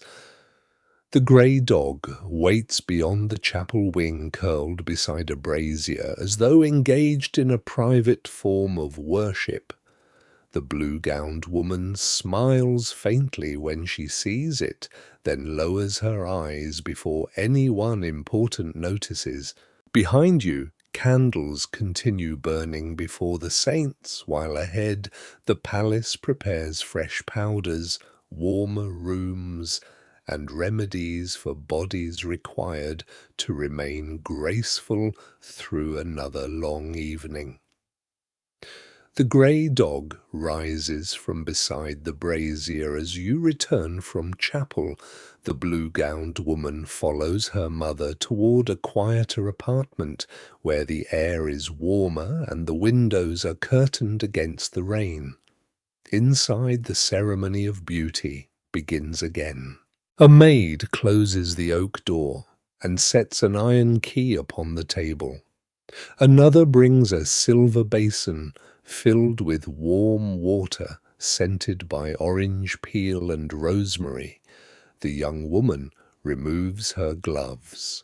Her fingers are cold, reddened at the knuckles and faintly marked where rings have pressed against them all day. She washes carefully, then dries her hands with linen warmed near the hearth. Clean linen is considered one of the surest defences against bodily disorder. Shifts, cuffs, collars, and handkerchiefs absorb sweat and grime, allowing skin to appear fresh without demanding the alarming commitment of a full bath. Water, some physicians warn, may open the pores and invite corrupted air inside. This belief is wonderfully convenient whenever the bath chamber is cold. The mother sits before a mirror while her maid loosens pins from her hair. Powder falls over her shoulders and settles upon the dressing cloth. The room fills with the smell of starch, lavender warm, wax and pomade made from fat blended with perfume. A silver comb passes slowly through each section. No one can quite agree whether scented pomade truly strengthens the hair or merely persuades everyone nearby to forgive it. Some swear that bear fat produces the finest growth, though merchants have been known to sell pig fat beneath more heroic descriptions. The blue-gowned woman sits beside the hearth. Her beauty patch has shifted during chapel, and a maid removes it with the tip of a damp cloth. The tiny patch is cut from black silk and shaped like a crescent. Others may resemble stars, hearts, or small circles. Placed near the eye, one may imply passion.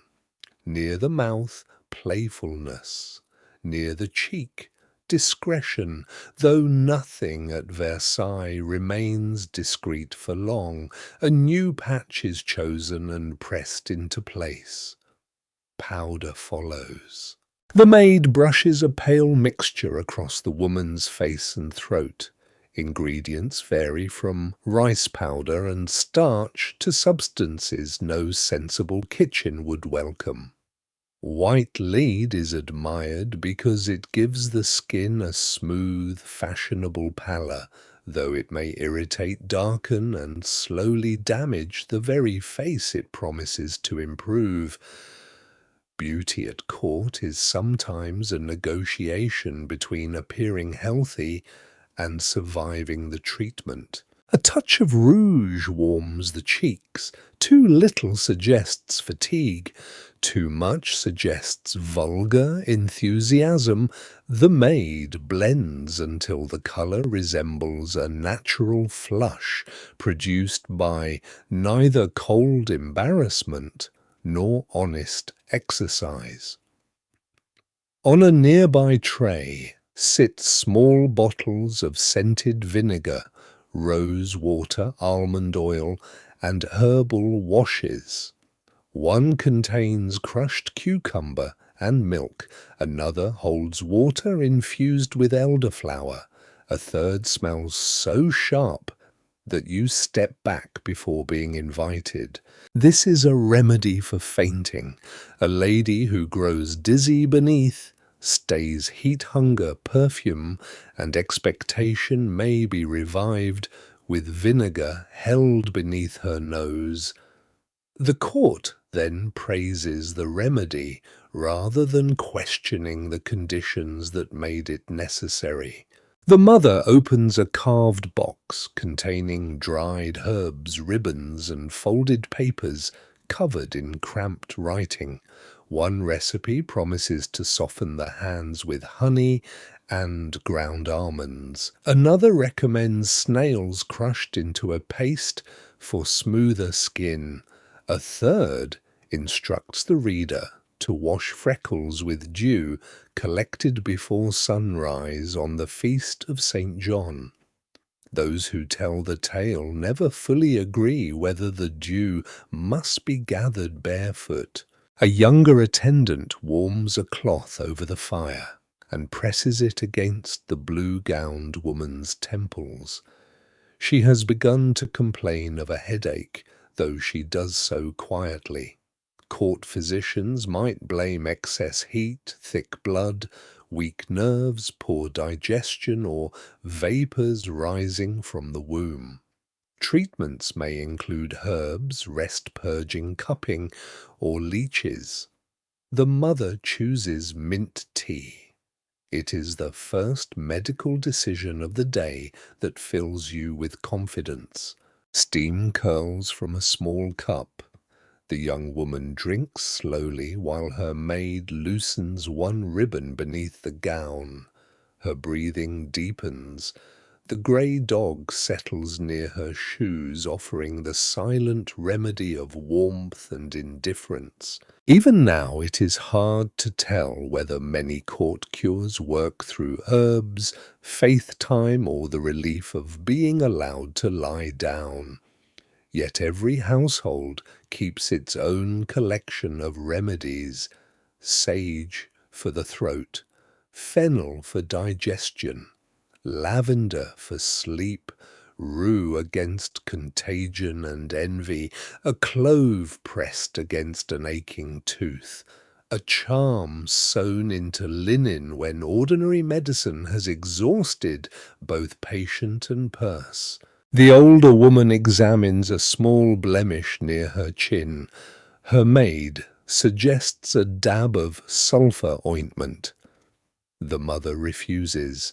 She prefers a patch which converts imperfection into fashion with admirable efficiency. Outside the room, footsteps pass along the corridor. Someone laughs behind a closed door. Somewhere farther away, servants drag a wooden tub across stone, announcing the possibility that at least one person in the palace intends to bathe. Water must be carried, heated, poured, and carried away again.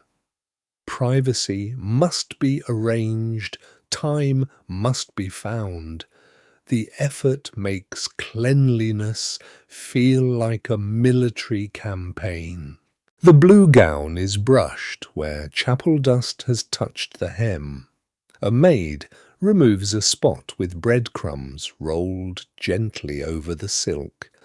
Another checks the silver embroidery for loose threads. Clothing is aired, beaten, perfumed and protected from moths with cedar lavender or strong-smelling herbs tucked into chests.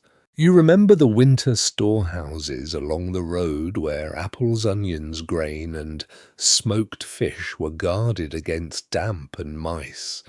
Here beauty has its own storehouse, powders, pins, ribbons, gloves, oils, patches, combs, and guarded jars whose labels promise youth more confidently than any priest promises sunshine. The half-burned candle beside the mirror bends into a pool of wax. Rain whispers against the glass. The young woman finishes her mint tea, and some colour returns to her unpainted fingers. Soon she must dress again for the evening, for now she sits quietly beneath softened hair and fresh powder, surrounded by remedies, perfumes, charms, and the patient hands required to make discomfort look effortless. The half-burned candle bends lower beside the mirror, while the blue-gowned woman remains near the hearth, her loosened ribbons hidden beneath a shawl. For several breaths, the room almost feels private. Rain brushes the windows. The grey dog sleeps against her shoes. Her mother studies a letter, and the maids move softly. Then someone knocks. The door opens before anyone answers. A senior lady enters with two attendants, a physician, a page carrying messages, and a seamstress who has been waiting since noon to inspect a damaged cuff. The small chamber fills at once. Privacy vanishes completely. The young woman straightens. Her headache is now public knowledge, though no one admits to spreading it. The physician asks about sleep, appetite, digestion, dizziness, and the timing of her monthly courses while servants stand within hearing distance. He speaks as though the body is a household account that may be reviewed by witnesses. She answers in a low voice. Her mother answers several questions for her. The physician feels her pulse and studies her face beneath powder. He recommends rest, light food, and perhaps a bleeding if the pain returns. The grey dog opens one eye and appears unconvinced. No one can quite agree whether court physicians preserve health or simply make illness more ceremonious. Some swear that one lady recovered only after dismissing 3 doctors and eating onion broth prepared by her nurse. Those who tell the tale never fully agree whether the cure lay in the onions, the dismissal, or a night without visitors. Yet visitors are difficult to avoid. At Versailles, high rank does not provide solitude. It provides an audience.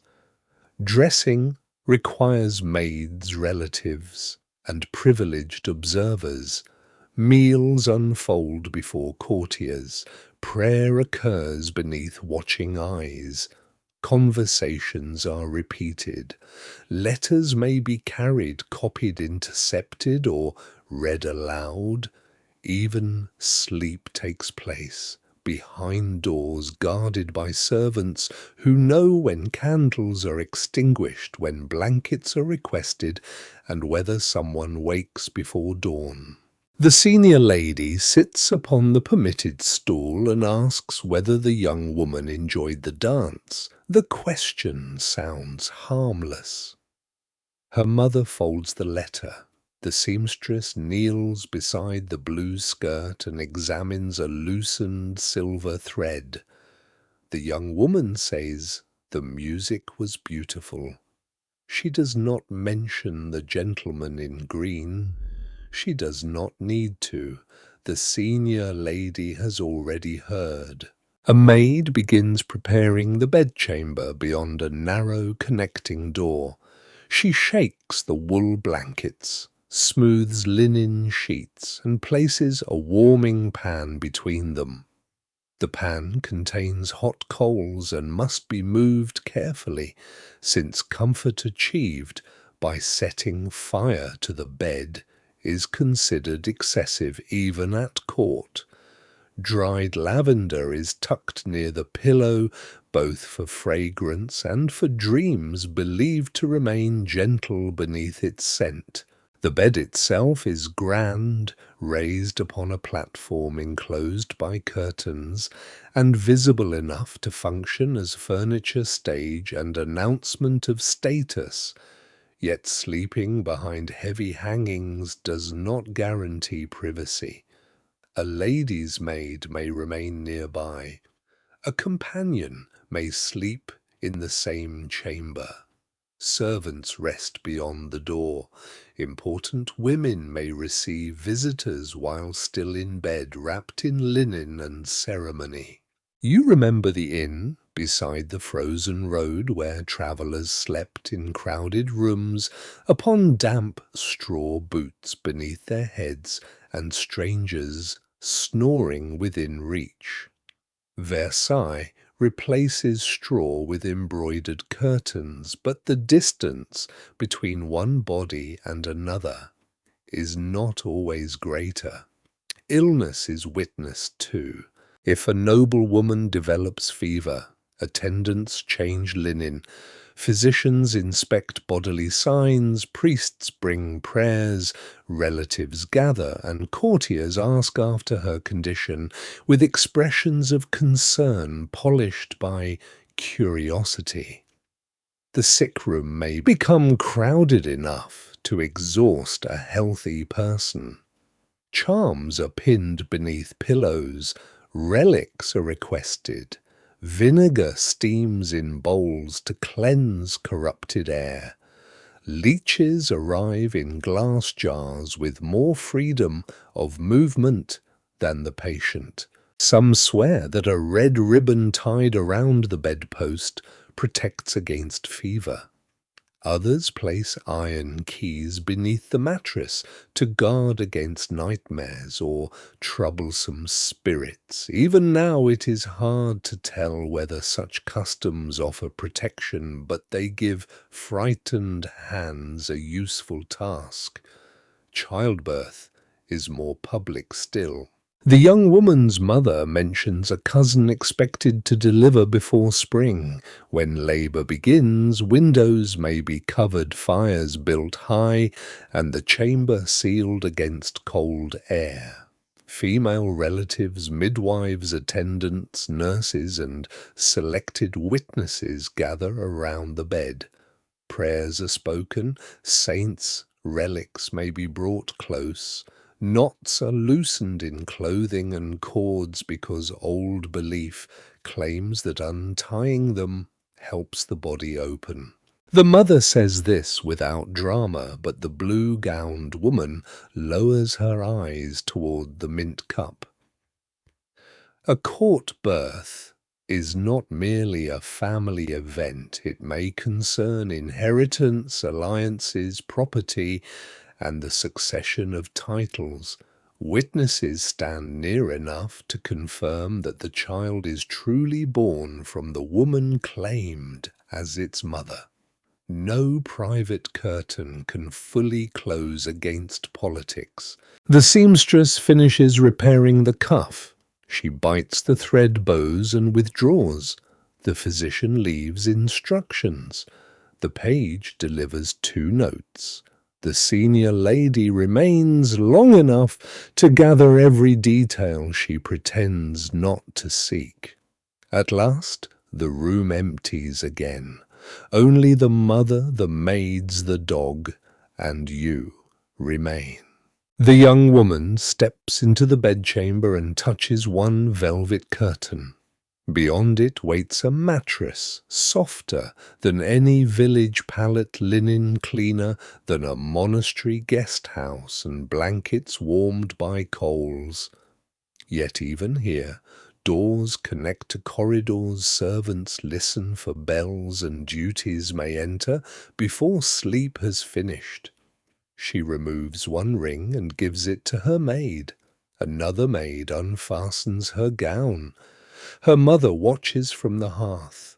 You turn toward the rain-dark window, offering the small courtesy of looking away, though the mirrors continue reflecting every movement behind you. Versailles has taught you that wealth can purchase silk, warmth, perfume, physicians, cushions, and rooms within rooms. It cannot always purchase solitude. The grey dog curls beside the bed, the only creature present that neither reports, interprets, nor remembers what it sees. Outside evening settles across the palace roofs, and one by one more candles appear behind the windows, each flame illuminating a life that is rarely allowed to close its door. Outside the bedchamber, evening settles across Versailles, but quiet never settles with it. The palace brightens as candles are carried through galleries, fires are stirred, and servants hurry beneath trays of wine cards, ribbons, and sealed notes. Every lit window seems to hold another pair of eyes. The blue-gowned woman dresses again, this time in silver silk. Her headache has eased through the physician's visit, has already travelled farther than any royal messenger. By the time her maid fastens the final hook, 3 versions of the illness exist: a fainting spell after dancing, a secret fever, and a broken heart caused by the gentleman in green. None is true. Truth, however, walks slowly at court. Her mother reads a note delivered without a seal. It contains 6 words and the name of an evening salon. The handwriting belongs to a lady close to the Queen, and an invitation may be kindness, curiosity, or a test. The mother folds the paper and places it beside the half-burned candle. You follow them into the corridor. The grey dog comes too certain that rumours do not apply to animals. The young woman notices everything and acknowledges nothing. Royal attention is desirable until it becomes visible. A nod from the Queen may open doors, secure invitations, encourage marriage offers, or persuade distant relatives to remember affection, yet too many nods create envy. Too long a conversation becomes favoritism. A gift becomes evidence. A private audience becomes a story before the recipient returns to her room. No one can quite agree whether favour is more dangerous to gain or lose. Some swear that one court lady kept a jewelled ribbon from the Queen hidden for months because wearing it would anger rivals, while hiding it risked insulting the giver.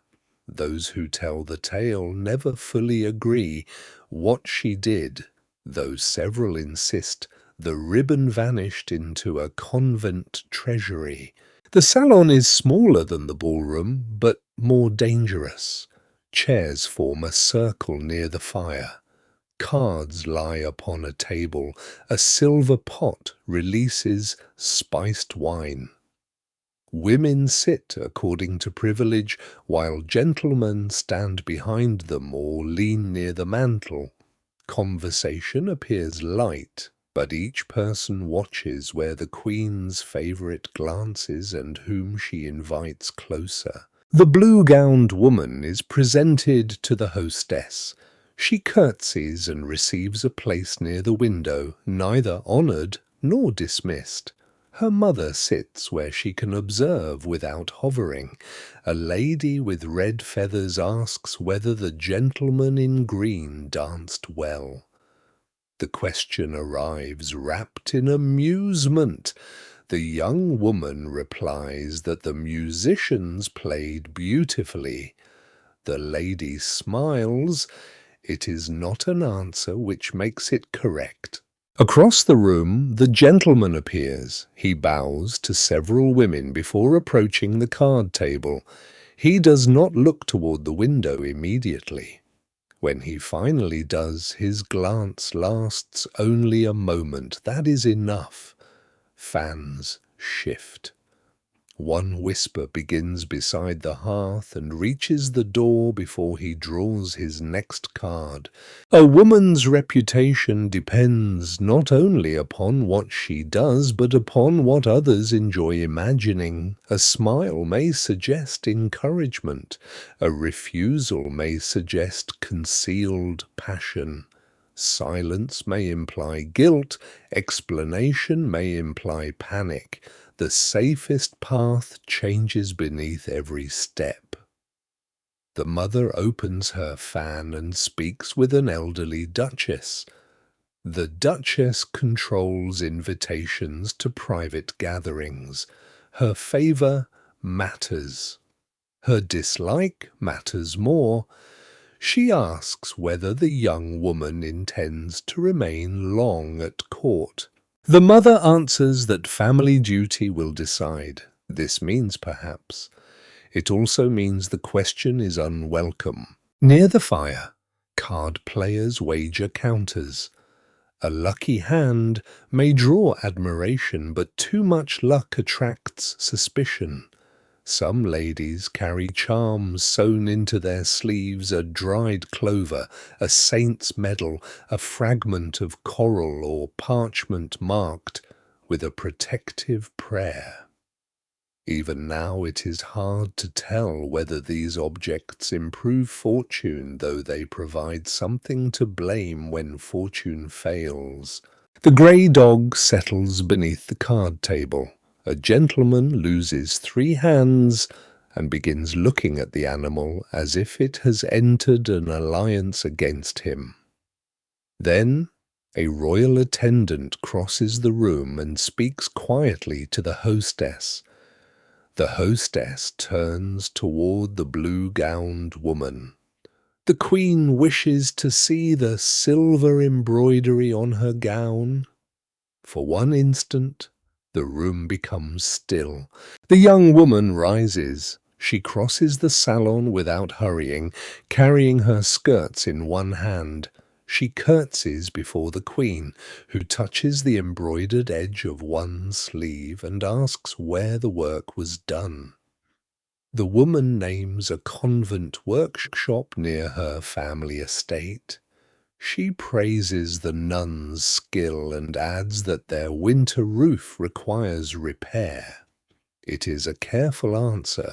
She displays taste, loyalty, charity, and useful information without openly begging. The queen says the work is fine. Then she turns to another conversation. The encounter lasts less than a minute. By the time the young woman returns to the window, she has become interesting.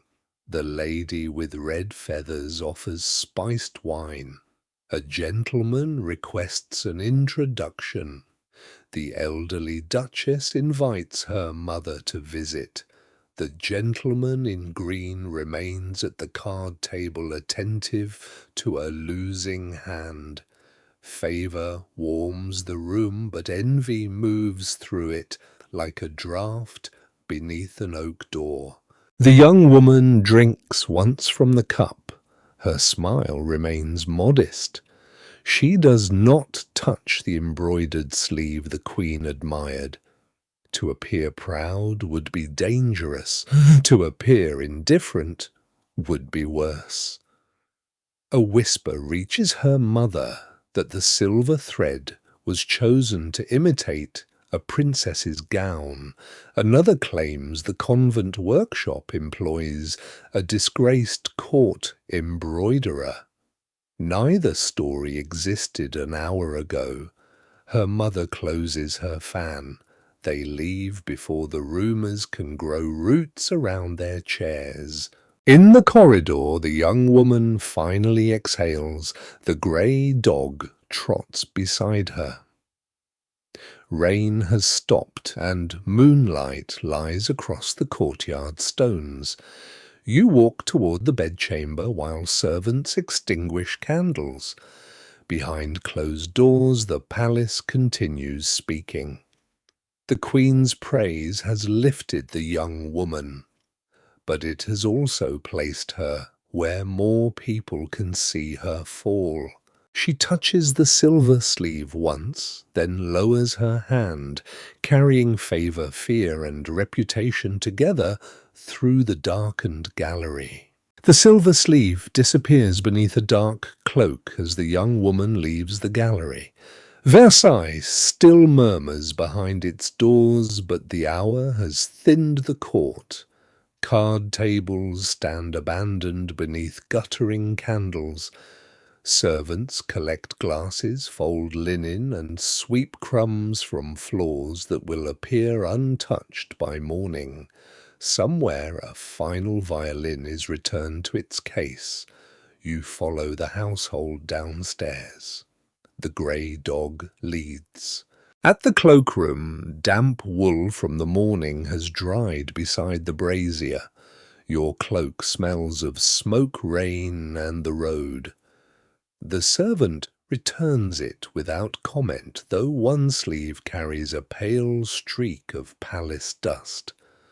The blue-gowned woman, now hidden beneath fur lining and travelling cloth, waits while her maid checks gloves, ribbons, and the small coral charm concealed near her wrist. Her mother carries the Queen's praise like a sealed document. She speaks little.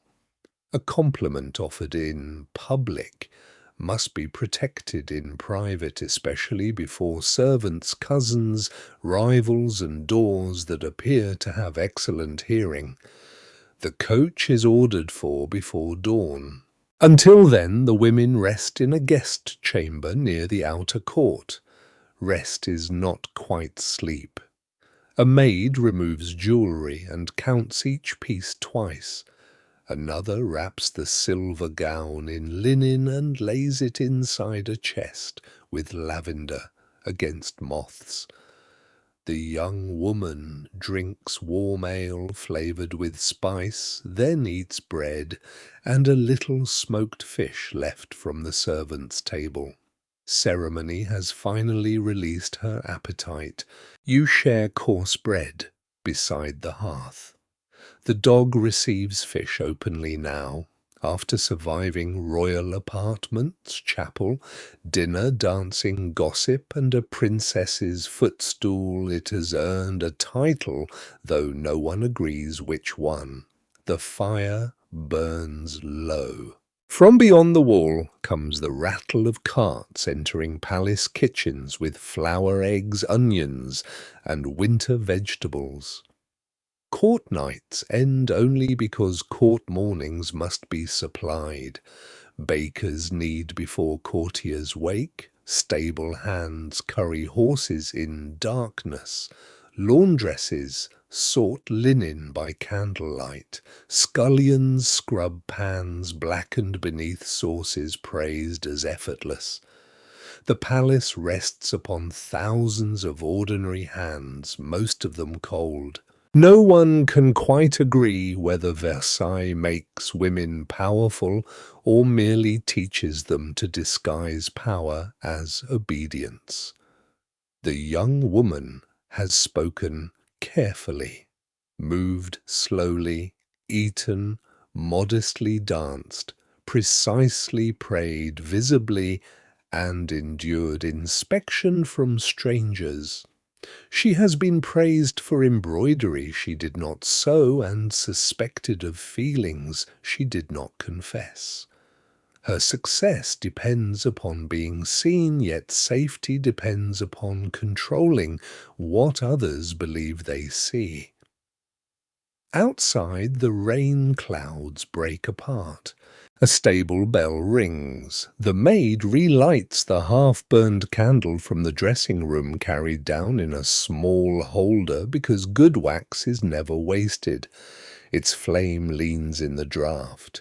You remember it beside the mirror beneath powder near the Queen's chamber and beside the note that drew the women toward favour.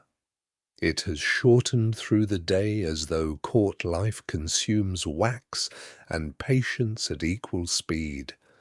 Before dawn, iron keys turn in oak doors. The courtyard is blue with cold.